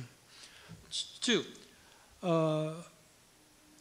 명목상으로 북한의 완전한 비핵화를 목표로 하고 있지만 실제적으로 미국이 보는 북한이나 뭐 북미 정상회담 같은 이런 이슈에 있어서 미국은 이미 북한의 완전한 비핵화는 비현실적이라고 저는 결정 났다고 봅니다. 그런 의미에서 보면은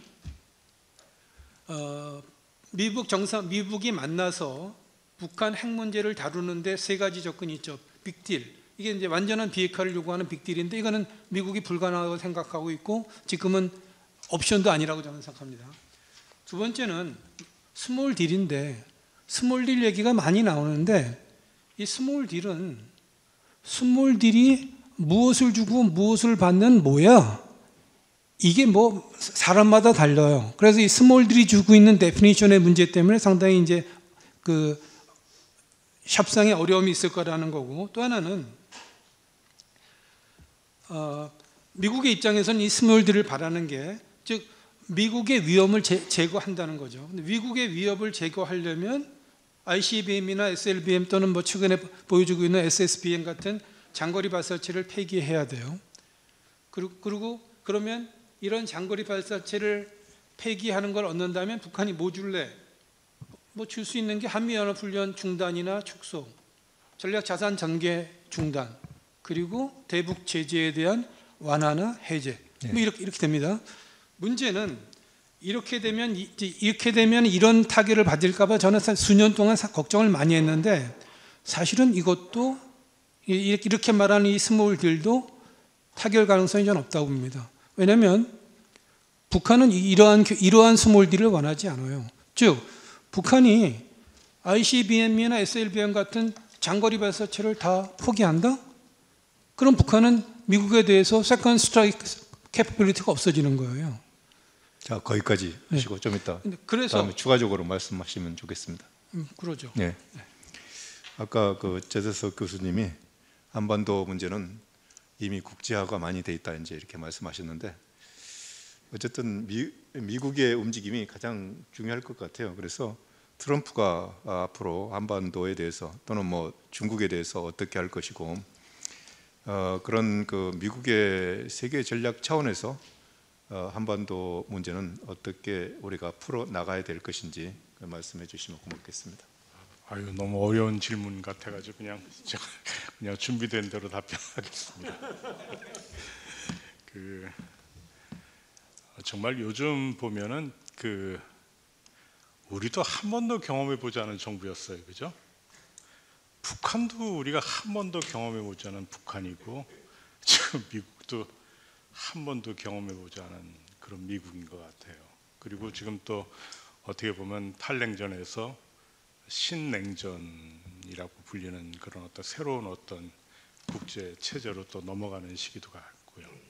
여기서 좀 한 가지 제가 우리 김천식 원장님께 제가 사과드리고 싶은 얘기가 하나 있는데요. 작년 그 개원 기념 회의 때도 제가 참가했었는데, 그때 적대적 두국가론 얘기를 하면서 그 할 때 그 원장님께서 신냉전이라는 표현을 쓰셨었어요. 근데 저는 북한이 보면 적대적 두국가론 알지만 23년 연말 전원회 하면서 적대적 두국가론 얘기하면서 그 앞에 신냉전이 나와요.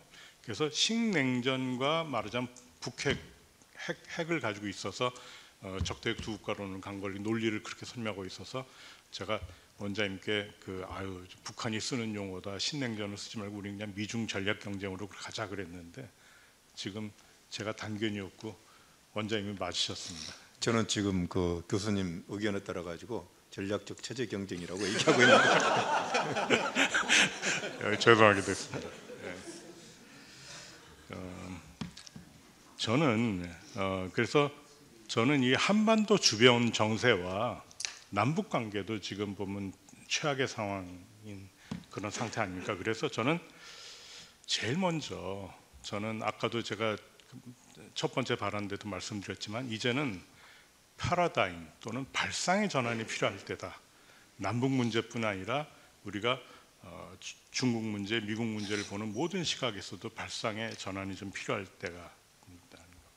그래서 예를 들면 저는 이렇게 좀 하고 싶어요.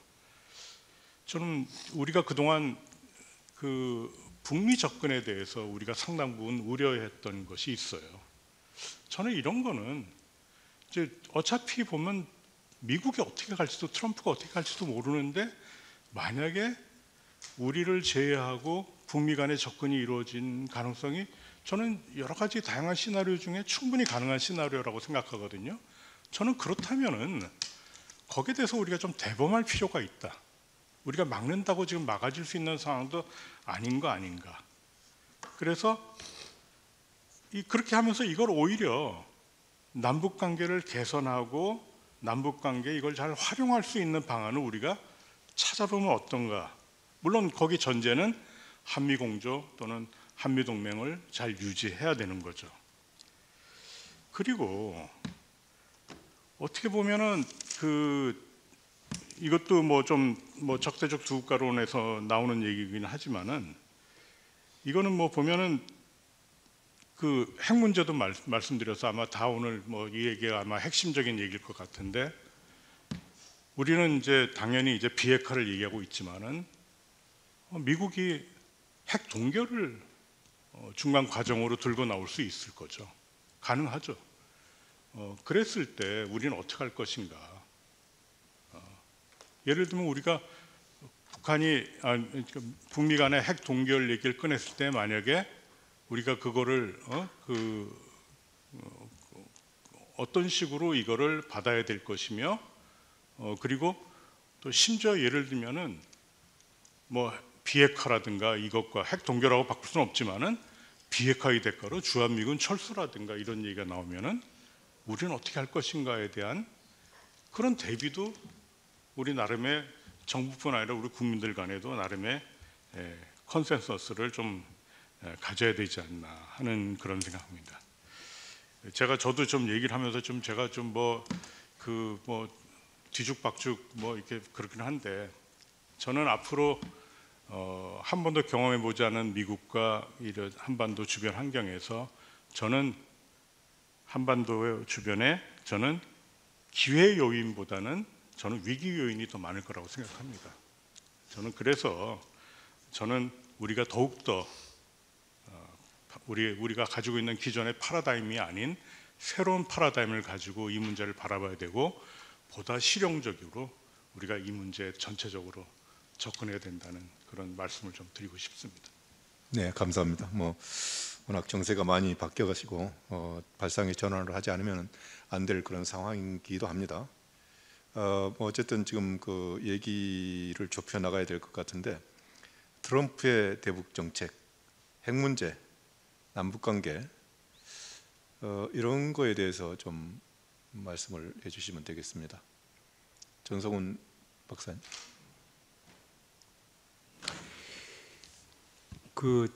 여러분들 말씀하신 거에 이어서 그러니까 뭐 반론이 아니고 같은 맥락에서 제가 말씀드리고 싶은 거는 앞으로 남북 관계는 통일된 이후까지도 북한 핵은 상수입니다. 지금 우리가 이제 이 정부에서도 그 비핵화 얘기하면서 비핵화는 핵심은 이제 핵 포기 아니야. 에? 우리는 먼저 포기했고 북한도 포기시킨다는 게 비핵화인데 그 30년 해와다가 이제 안 됐잖아요. 그래도 지금도 비핵화 얘기를 한단 말이에요. 지금도. 근데 뭐 불가능합니다. 이거는. 에? 핵이 세계에서는 불가능합니다. 이거는. 에? 그리고 그 현실을 이해해야 된다. 그래서 앞으로의 대북 정책은 북한 핵을 폐기시키는 대북 정책이 아니고 있는 북한 핵을 어떻게 잘 관리해 가지고 한반도 위기 상황을 잘 관리하면서 핵이 터지지 않게 우리 땅에서 좀 중장기적인 호흡을 가지고 관리하면서 북한을 변화시켜서 북한이 스스로 핵을 포기하게끔 어떤 형태로든 그런 방향으로 가지 않는 한은 다른 방법이 없습니다. 많은 분들이 트럼프 행정부에서 트럼프 대통령 포함해서 뭐 뉴클리어 파워 얘기를 하니까 깜짝깜짝 놀라고 미국이 뭐 북한 핵을 인정하는 거 아니냐 얘기하시는데 미국의 입장에서는 너무나 당연한 겁니다. 이거는 이미 오래됐습니다. 10년도 넘었어요. 북한을 뉴클리어 파워라고 부르기 시작한 것도. 왜냐? 핵의 세계에선 가진 거는 스스로 본인들이 포기하지 않는 이상 당근이건 채찍이건 그걸 포기시킬 방법이 없습니다. 그거를 잘 알기 때문에 북한이 이뻐서가 아니고 그 핵의 그 실체를 잘 알기 때문에 미국으로서도 현재 상태에서 봉합하고 이거를 더 악화되지 않게 관리하고 뭐 바라는 게 있다면 본토에 떨어지지 않게끔만 하는 정도를 1차적인 목표로 삼아서 반드시 대안을 하게 돼 있고 또 트럼프가 계속 군축 문제를 얘기하기 때문에 중국, 러시아까지 포함시키는 그 방향으로 가는데 우리는 어떻게 해야 되느냐? 북한 핵은 있는 거로 보고 트럼프도 그렇게 나갈 거라고 예상을 하고 한반도에서 핵 위기를 낮추는 방법으로 대미 협상도 해야 되고 우리 자체 자체적인 뭐 국방 전략도 만들어야 되고 대북 정책도 만들어야 되는 거고, 이런 것들은 지금까지 노태우 정부 이후 윤석열 정부까지 비핵화가 외교 기조였잖아요. 대북 정책 기조였고, 비핵화를 전제로 한 남북 관계였고, 그 실패했지 않습니까? 지금 우리 다른 분들 말씀하신 대로 이제는 발상의 전환, 30년 동안 우리가 익숙해 있던, 또 알게 모르게 젖어 있던 그런 관념과 타성, 고정 방식, 여기서 완전히 탈피해가지고 새로운 방안을 찾지 않으면은 대안이 없고, 우리는 북미 주도로 한반도 동북아 안보 정세가 나가는 거에 대해서 끌려갈 수밖에 없다. 굉장히 중요한 분단 이후 가장 우리 국가 안보적 관점에서 볼 때는 가장 위기가 크게 오는 시점이 아닌가, 그런 생각을 하게 됩니다. 거기에 대한 대비가 필요하다, 이 말씀드리겠습니다. 네, 최성호 교수. 지난 3년 동안 북한이 보여준 이 국가 경영 전략이라 볼까요? 그걸 보면은 아시다시피 통로 복람이잖아요, 그죠? 그러니까 황준원의 조선 책략을 이제 21세기 김정을에 대입을 해보면은 뭐냐, 이 통로를 통해서 친중하고 결미하고 연의를 하겠다는 순으로 가는 거 아닌가, 뭐 그런 생각인데, 특히 우리의 입장에서 지금 이런 상황에서 우리에게 가장 중요한 건 사실은 넓은 의미의 통일 외교, 통일 상황에 됐을 때 뭐 주변국을 우리 통일의 바람직한 방향으로 이끌 뭐 그런 적극적인 그런 공세적인 통일 외교가 아니라, 좁은 의미의 단기적인 통일 외교는 분단 질서를 안정적으로 관리하는 외교잖아요, 그렇죠? 그런 점에서 지금 우리가 러시아와의 관계가 지금 많이 나빠졌어요, 그 사이에. 그래서 우리가 한미 동맹을 기본축으로 하면서 지금 한러 관계에 시급한 개선이 좀 필요한 게, 그동안 너무 우리 뭐 우크라이나 전쟁에 간접적이긴 하지만 뭐 무기도 보내고 여러 가지 그것 때문에, 그리고 우리가 한일 관계도 물론 뭐 또 계속 유지 발전해야 되겠지만 중국과의 관계에서도 우리가 좀 하나의 어떤 레버리지를 좀 확보함으로써 북한의 대남 도발을 좀 억제할 수 있는 거는 그 러시아가 좀 끈을 붙들어야 되잖아요. 그게 좀 시급하고 중요하다, 이렇게 생각하고, 저는 우리 대북 정책의 방향은 그 대화 제재 억제라는 3박자로 가야 되는데, 지금 억제입니다. 억제인데 이 대남 도발 억제에서 아까 이제 러시아와 관계를 개선해서 북한이 마음대로 행동 못하게 하는 것도 있고, 우리 다 여기 전문가가 있지만 이제 우리 재래식 무기 위주의 한미 동맹을 이제 한미 핵 동맹으로 발전시켜야 된다. 그래서 뭐 NCG가 현 정부에서 뭐 이루어지고 그게 핵 동맹으로의 발전을 위한 초보적인 단계에 진입했다. 그래서 성과를 많이 부각시키고 있는데, 우리가 아까 이제 트럼프가 여러 가지 이제 액션을 취하면 우리도 대미 카드를 개발하고 또 방위비도 뭐 좀 뭐 2배나 2배 내지 뭐 2.5배 정도 증명하면서 핵 잠재력을 확보하면서 장기적으로 핵 주권을 확보하는 그런 것도 우리가 고려해야 될 것이고, 뭐 핵 공유도 우리가 어쨌든 계속해서 문을 두드려라, 이런 게 생각이고요. 그 다음에 이건 억제의 측면이고, 유엔 제재가 지금 계속 작동되고 있습니다. 우리 뭐 미국은 어떻게 완화할지 몰라도 미국 혼자 유엔 제재를 무너뜨릴 수는 없어요, 그렇죠? 그래서 우리가 유엔 제재는 동점. 그래서 그리고 항상 우리는 대화의 문은 열려 있다. 또 인도적 지원 의사 표시를 해야죠. 신정부는 그래서 대화 제재 억제의 방향을 유지하되 단기적으로는 비나인 니글렉트의 방향으로 가는 것이 맞다. 우리가 안달하고 뭐 나와라 뭐 죽게 해도 북한은 움직이지 뭐 여러 가지 뭐 요인 요소가 없고 필요가 없다고 생각하면 안 나오잖아요. 그래서 저는 새 정부는 뭐 통일연구원의 새 정부에 대해서 한다면은 저는 70년에 남북 관계가 주변 냉전 시대의 한복판에서 굉장히 얼어붙어 있을 때 박정희 대통령이 한반도 평화와 통일에 관한 기본 구상을 발표했어요. 그러니까 통일 방안 뭐 바꾸려고 하지 말고 신 한반도 평화와 통일에 관한 기본 구상을 발표하는 것이 필요하고, 나는 이 방향으로 대북 통일 정책을 펴나가겠다. 그래서 국민들이 지금 국론 분열이 많이 돼 있는데 하나로 좀 모으고 보역 갈등이 좀 완화되고. 그러니까 제가 그 문재인 정부 때 시작됐던 뭐냐면 사회적 대화라는 거를 했고 통일연구원에 좀 했잖아요. 거기에 공동위원장을 했어요. 그래서 보수, 진보, 중도 뭐 이래가지고 그런 사회적 대화가 현 정부 초기에 좀 1년 좀 하다가 중단됐죠. 예산 다 깎고 말이죠. 딴 분야로 뭐 북한 인권이든 딴 데로 갔는데 사회적 대화가 좀 필요한 시점이 아닐까. 뭐 그런 생각이 들어갑니다. 뭐 답이 된지 뭐 그 정도만. 네. 그 중국 러시아와 그 관계를 좀 개선시켜서 북한을 억제하는 방향 이제까지 많은 얘기들이 있었는데 거기에 대해서 과연 가능할 것이냐 여기에 대해서 특히 러시아 현승수 부원장 짧게 전망을 한번 전문가로서 최고 전문가니까. 예. 당치 않으십니다. 아니 너무 귀하신 선배님들께서 앉아 계신데 저한테 의견을 여쭤보셔가지고 제가 좀 송구스럽습니다. 근데 누가 알겠습니까? 근데 그냥 간단히 말씀드리면 상당히 어려울 거라고 저는 일단 생각을 합니다. 기본적으로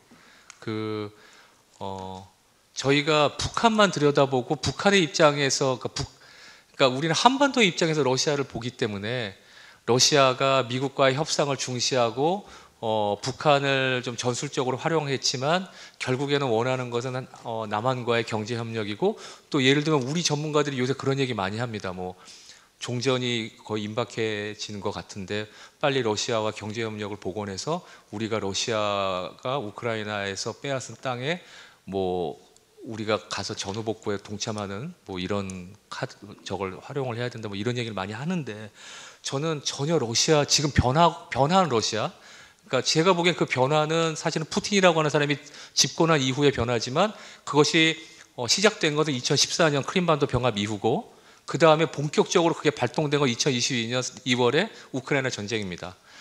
러시아의 변화를 전혀 이해하지 못하고 있다. 그래서 상당히 우리의 입장으로 보고 한반도의 입장에서 러시아는 우리를 중시하고 있어. 그러니까 북한은 그냥 단순하게 무기가 필요해서 협력하려고 하는 거야.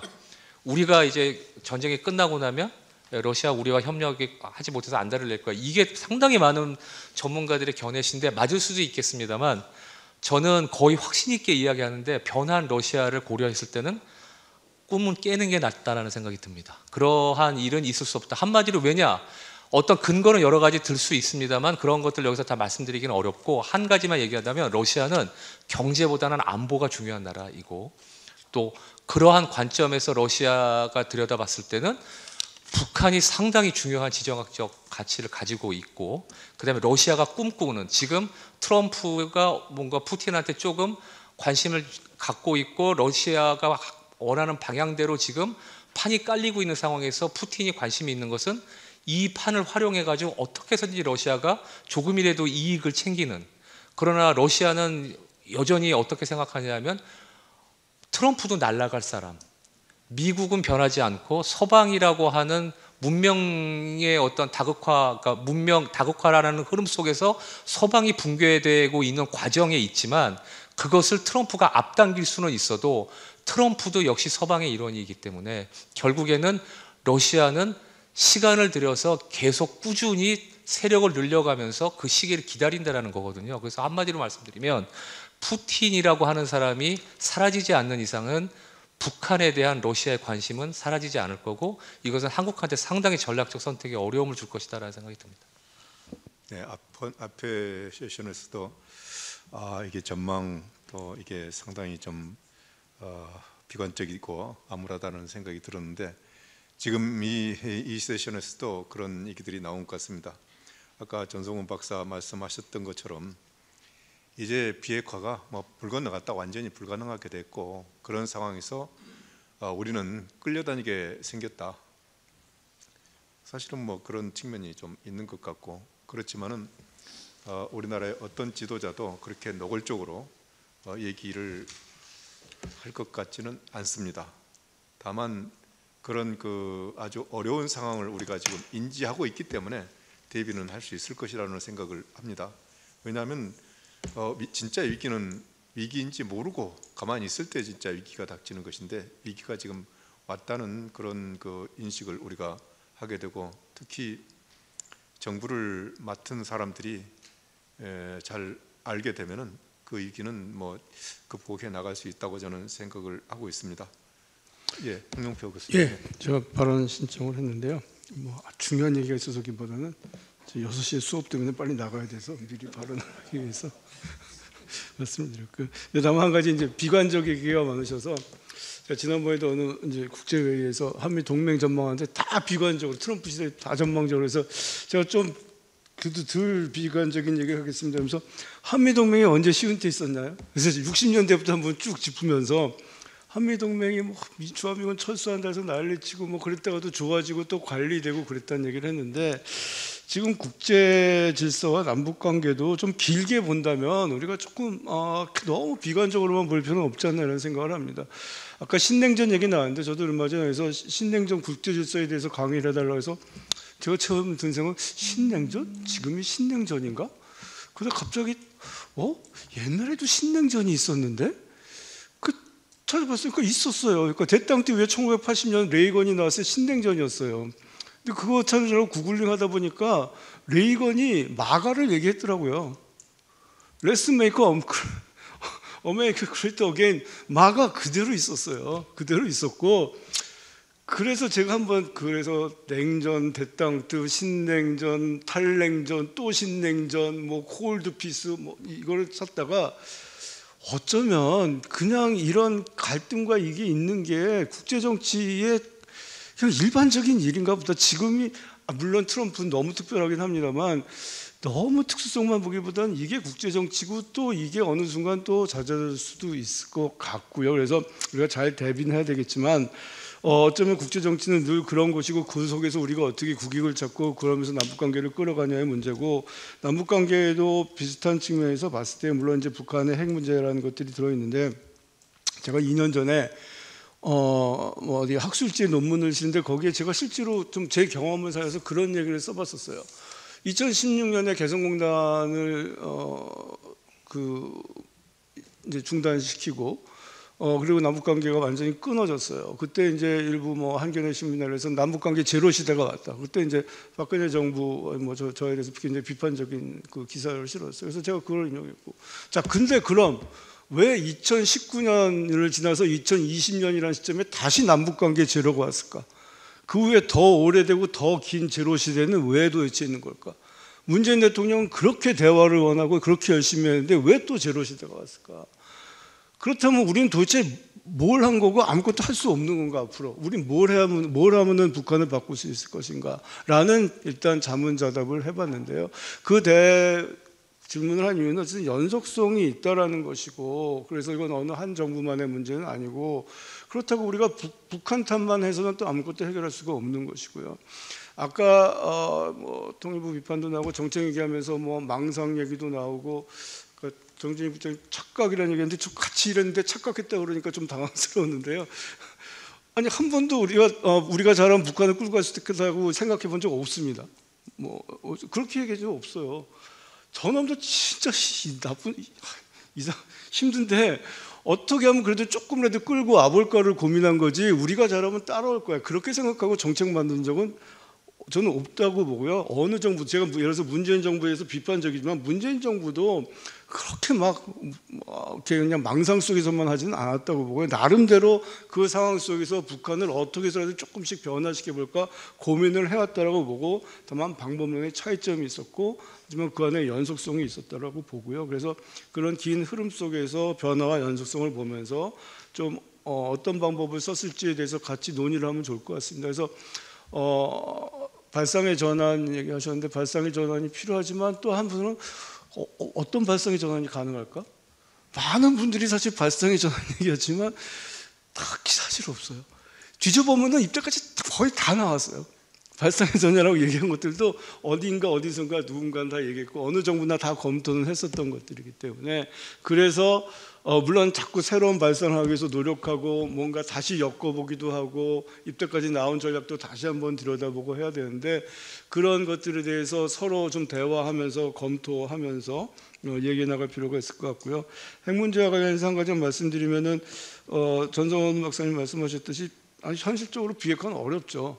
하지만 또 현실적으로 정부가 비핵화는 포기는 안 되니까 관리로 들어가겠습니다라고 말할 수도 없는 것이 사실이기 때문에 비핵화의 입장을 견제하면서 현실적으로는 어떻게 이제 관리부터 시작하냐라는 것들이 중요할 것 같고요.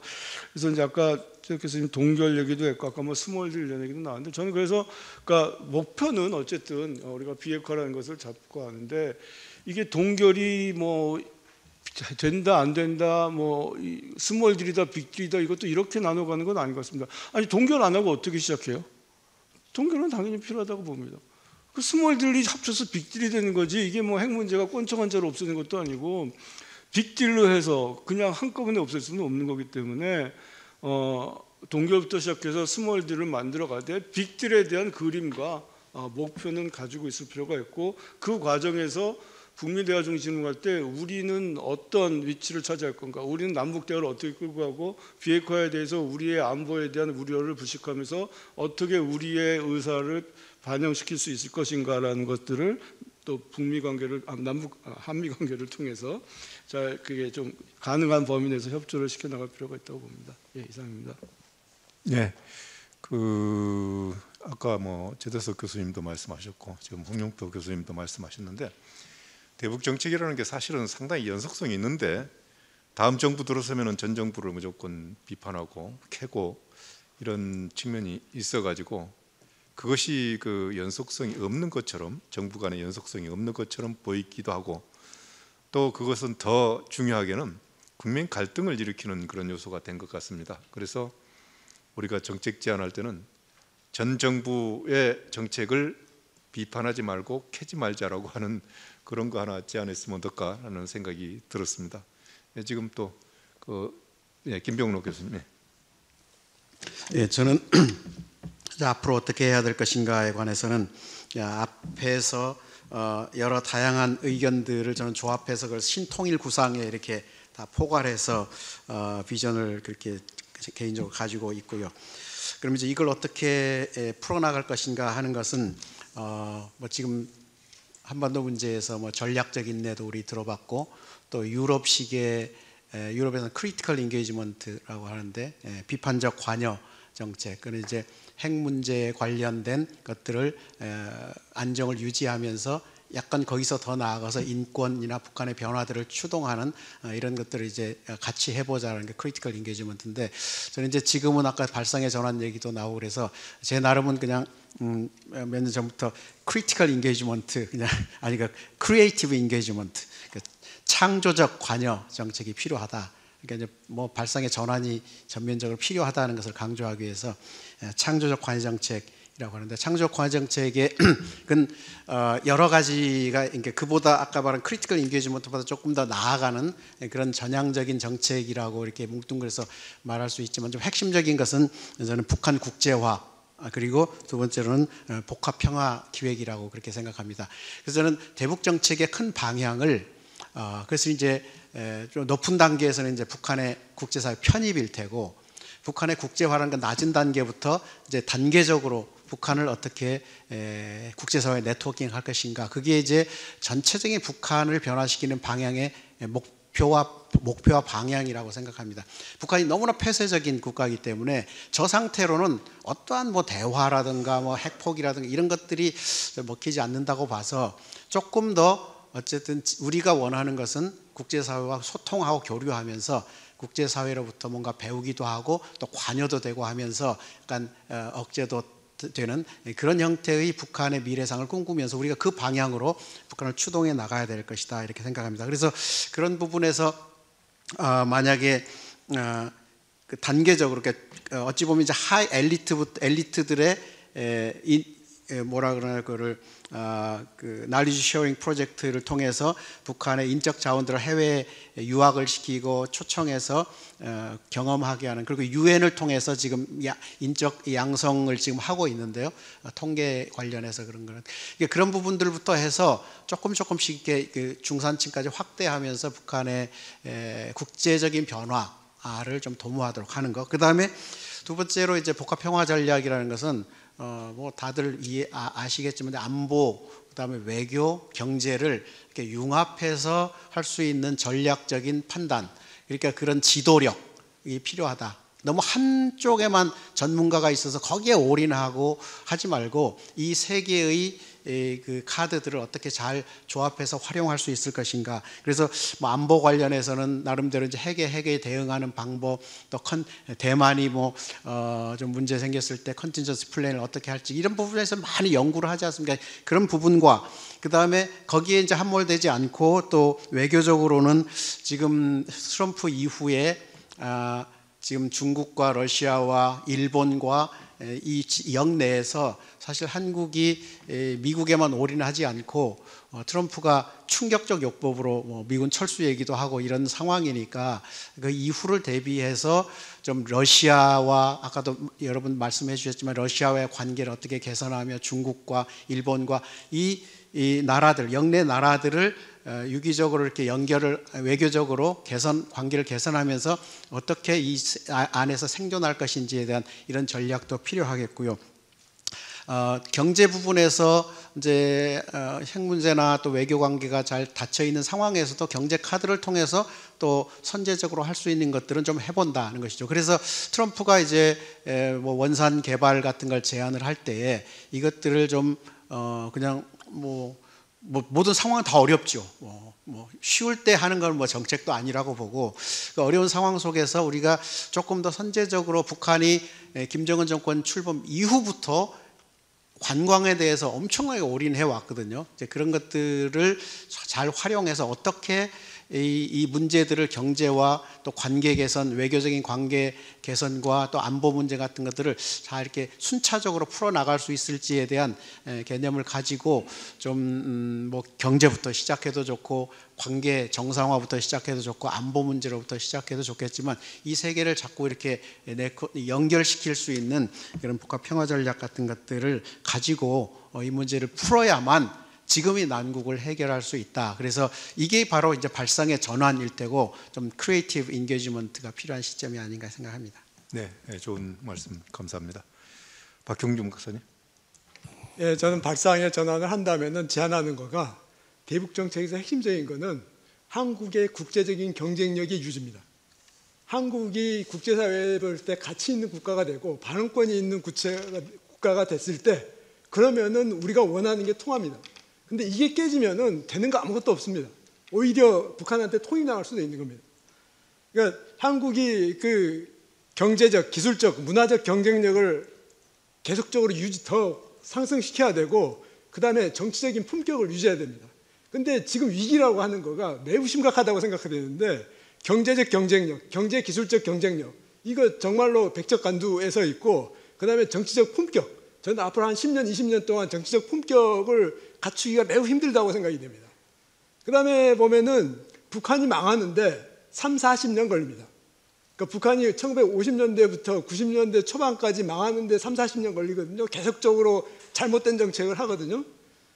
한국도 망하는데 아마 3, 40년 걸릴 겁니다. 망한다고 하면은. 망한 다음에 3, 40년 걸리는 거고 이 3, 40년 동안 그 기회가 있는 거죠. 그러니까 정치가 그걸 해결해 줘야 되는데 정치가 해결하지 못하면은 한국도 아마 이미 다리 꽉 차가지고 다리 기울기 시작했을지 모릅니다. 우리가 이거를 역전시키지 않으면은 그 뒤로 뭐 대북 정책 어쩌고 전혀 상관없다고 생각이 됩니다. 그다음에 남북 관계라고 하는 것은 장기 게임이라고 생각합니다. 장기 게임이라고 생각합니다. 그다음에 남북 관계에서도 보면은 봄, 여름, 가을, 겨울이 있습니다. 그러니까 국면이라는 게 존재하는 거고 국면에 맞는 전략적 사고를 해야 된다고 하는 겁니다. 그러니까 그러니까 여름인데 동복을 끼얹는 정책을 만들어낸다든지 겨울인데 반소매 같은 정책을 해 나간다든지 안 되는 겁니다. 그러니까 우리가 앞으로 10년 내지 20년 동안에 남북 관계가 그 당면하는 국면의 특성이 뭐냐? 이거를 이해를 하고 장기 전략을 짜야 된다고 생각이 됩니다. 그다음에 그 트럼프 김정은 그 관계에 대해서 이야기를 드리겠습니다. 첫째, 트럼프는 진실성이 없다. 북한도 협상에 응한다면은 협상에 응하는 북한은 진실성이 없다. 트럼프는 우크라이나 전쟁 휴전에 실패할 거다. 그 실패는 트럼프를 대내외 정치적으로 약화시킬 거다. 우크라이나 문제를 놓고 트럼프가 푸틴을 다루는 것을 보면 이런 아마추어가 없다. 고수가 아마추어를 어떻게 다루냐? 푸틴은 트럼프를 가지고 놀고 있다. 제 판단은 이겁니다. 그렇기 때문에 아마도 지금 김정은도 똑같이 생각하고 있을 겁니다. 저 멍청한 놈을 어떻게 내가 잘 다뤄가지고 잡아먹을 건가를 생각할 거라고 생각이 됩니다. 그렇기 때문에 앞으로 1, 2년 내에 트럼프는 대내외적으로 진흙탕 위기에 처할 것이다.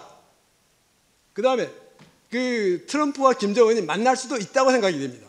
만날 수도 있는데 둘 다 진실성이 없기 때문에 제사보다는 제밥에 관심이 많은 회담을 할 가능성이 있다.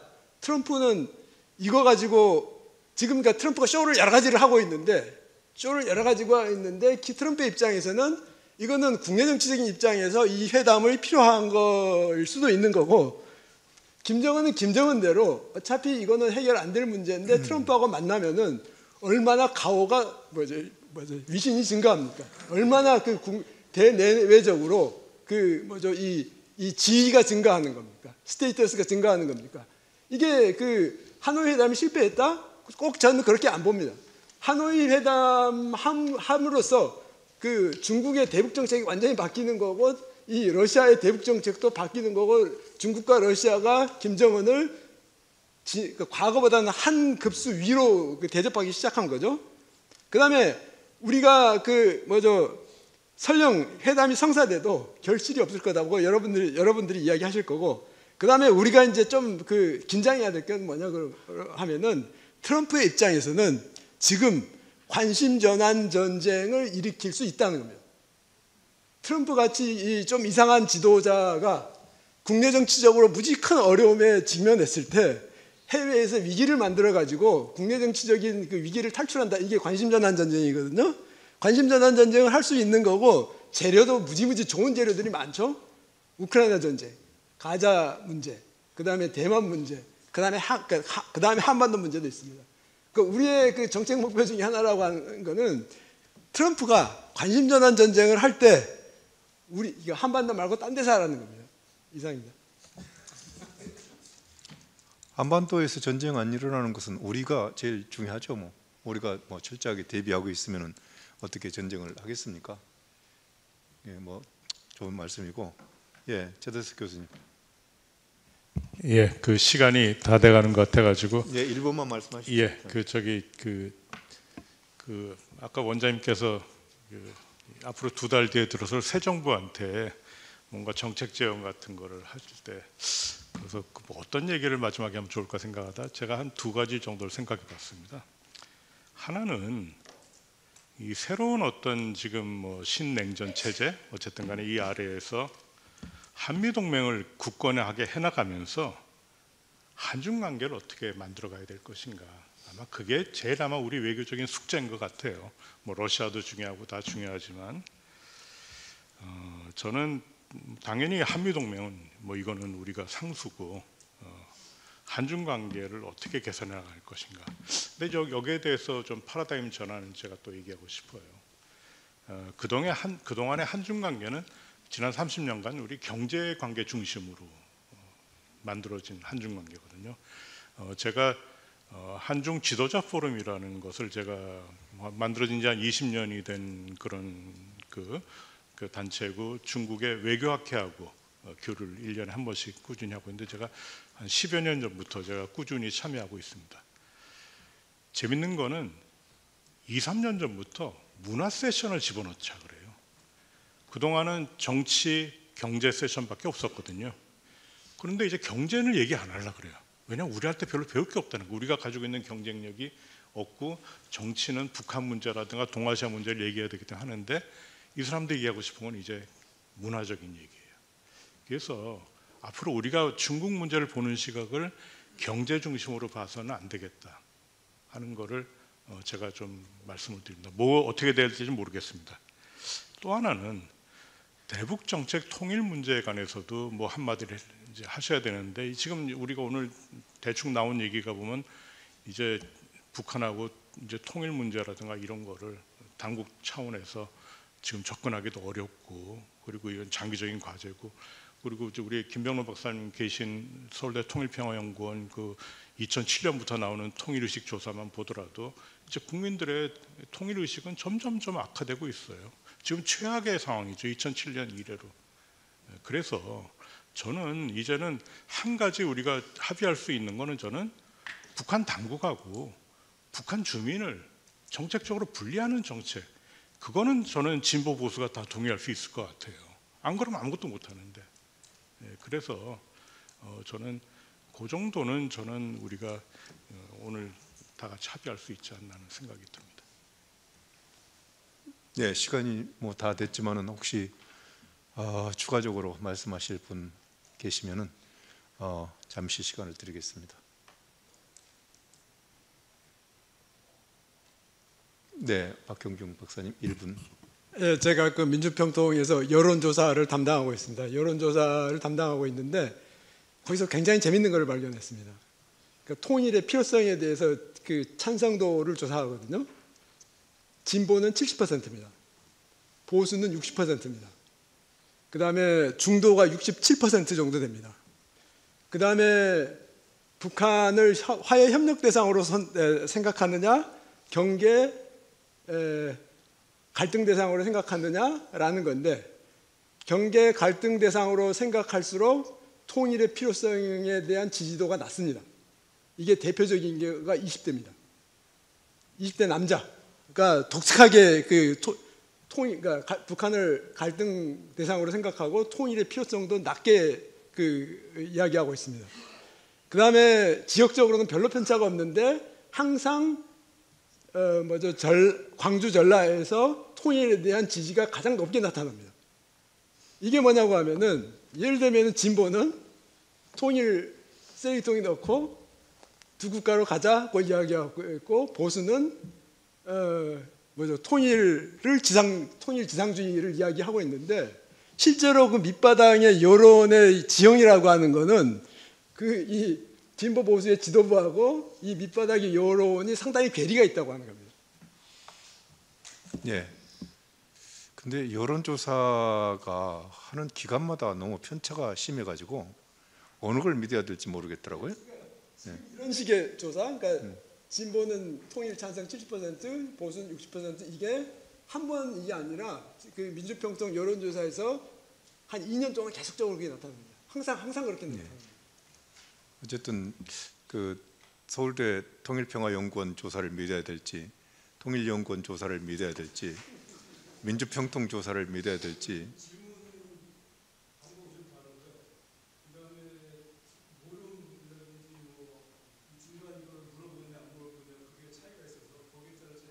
예. 하여튼 그 여론은 또 여론대로 조사를 해야 되고 그걸 존중을 해야 되겠는데, 어쨌든 당면하게는 우리가 지금 우리 내부적으로는 뭐 2월 달에 출범할 신정부 문제가 있을 것이고, 대외적으로는 국제 질서가 어떻게 변할 것이냐, 특히 트럼프가 지금 중요한 변수로 되어 있는 것 같습니다. 근데 뭐 저도 뭐 우리 남북 관계, 뭐 우리 국내 문제보다도 한반도 질서를 좌우하는 변수는 국제 변수가 더 크다고 저는 생각을 하고 있는데, 이게 트럼프가 지금 하고 있는 정책을 어떤 코드로 읽어야 될지 저는 잘 모르겠더라고요. 처음에는 중국을 완전히 그 봉쇄해서 이걸 제압하는 걸로 가는가 생각을 했는데, 뭐 그렇다고들 다들 얘기하는데, 그렇게 하기 위해서는 동맹국들하고 서방 세력을 규합을 해가지고 같이 가야 되는데, 또 뭐 속된 말로 유럽을 조지고 뭐 이런단 말이에요. 그러면은 과연 중국을 봉쇄 제압하는데 가능할 것이냐, 이런 생각을 해봤습니다. 또 한국과 북한에 대해서도 마찬가지로 중국을 견제하는데 협조하라고 할 건데, 뭐 한국은 거기에 협조 안 할 도리가 없는 거죠. 뭐 어쨌든 글로 갈 텐데, 북한도 그러면은 어떻게 할 거냐? 북한도 일단 트럼프가 만나면은 너 나하고 같이 가자 이렇게 손을 잡으라고 그럴 텐데, 사실 2018년 19년도에 잡으려고 했다가 중국의 방해로 실패한 그런 경험이 있는데, 앞으로 그러면 어떻게 할 거냐? 어떻게 보면은 북한도 선택에 상당한 딜레마에 빠질 수 있다고 생각을 합니다. 그래서 어쨌든 그 한반도 남북한이 전체적으로 국제 질서 변화 속에서 상당한 어려움이 있을 거라고 저는 생각을 합니다. 그것이 우리에게 통일의 기회가 될 수도 있다고 저는 생각을 하고 있고, 그래서 우리가 통일의 목표를 절대로 상실해서는 안 된다 이런 생각을 하고 있습니다.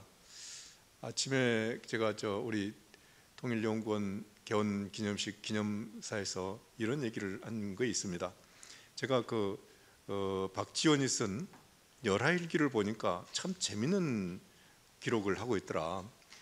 압록강을 건너가지고 좀 가다가 여기가 고구려의 수도였다 이렇게 얘기를 하고 있고, 좀 더 가다가 여기가 우리 조상들이 당나라하고 싸워가지고 당태종의 눈을 뭐 어쩌고 저쩌고 이렇게 하는 지역이었다 이렇게 얘기를 하고 있고, 또 심양에 가서는 여기에 고조선 시대에 한무제가 고조선을 침략하고 여기다가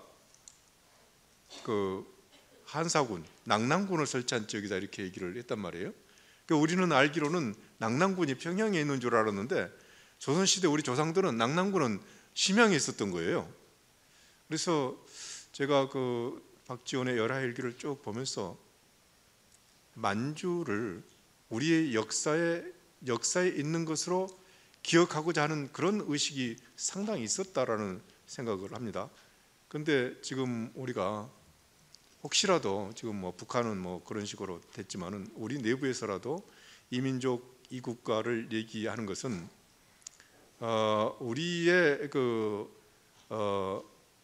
영토, 영역과 민족을 떼어내고자 하는 그런 생각이 좀 있는 것 같다. 그래서 우리는 절대로 한반도의 강역과 한민족의 국민됨을 잊어서는 안 되겠다고 하는 그런 의지를 가지고 통일을 계속 강조하자.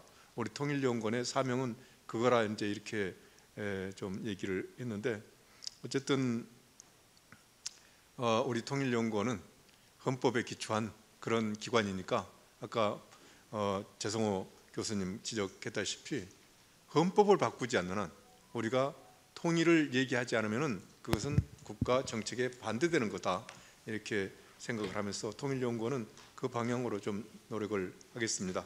앞으로도 상황이 어떻게 변할지 모르겠지만은 통일연구원은 제 할 일을 해야 된다 이렇게 생각을 하면서 통일연구원을 거쳐갔던 우리 선배들 같이 또 협조를 해가면서 일을 해 나갔으면 좋겠다 이런 말씀을 드리면서 오늘 개원 기념 학술 회의를 마치도록 하겠습니다. 감사합니다.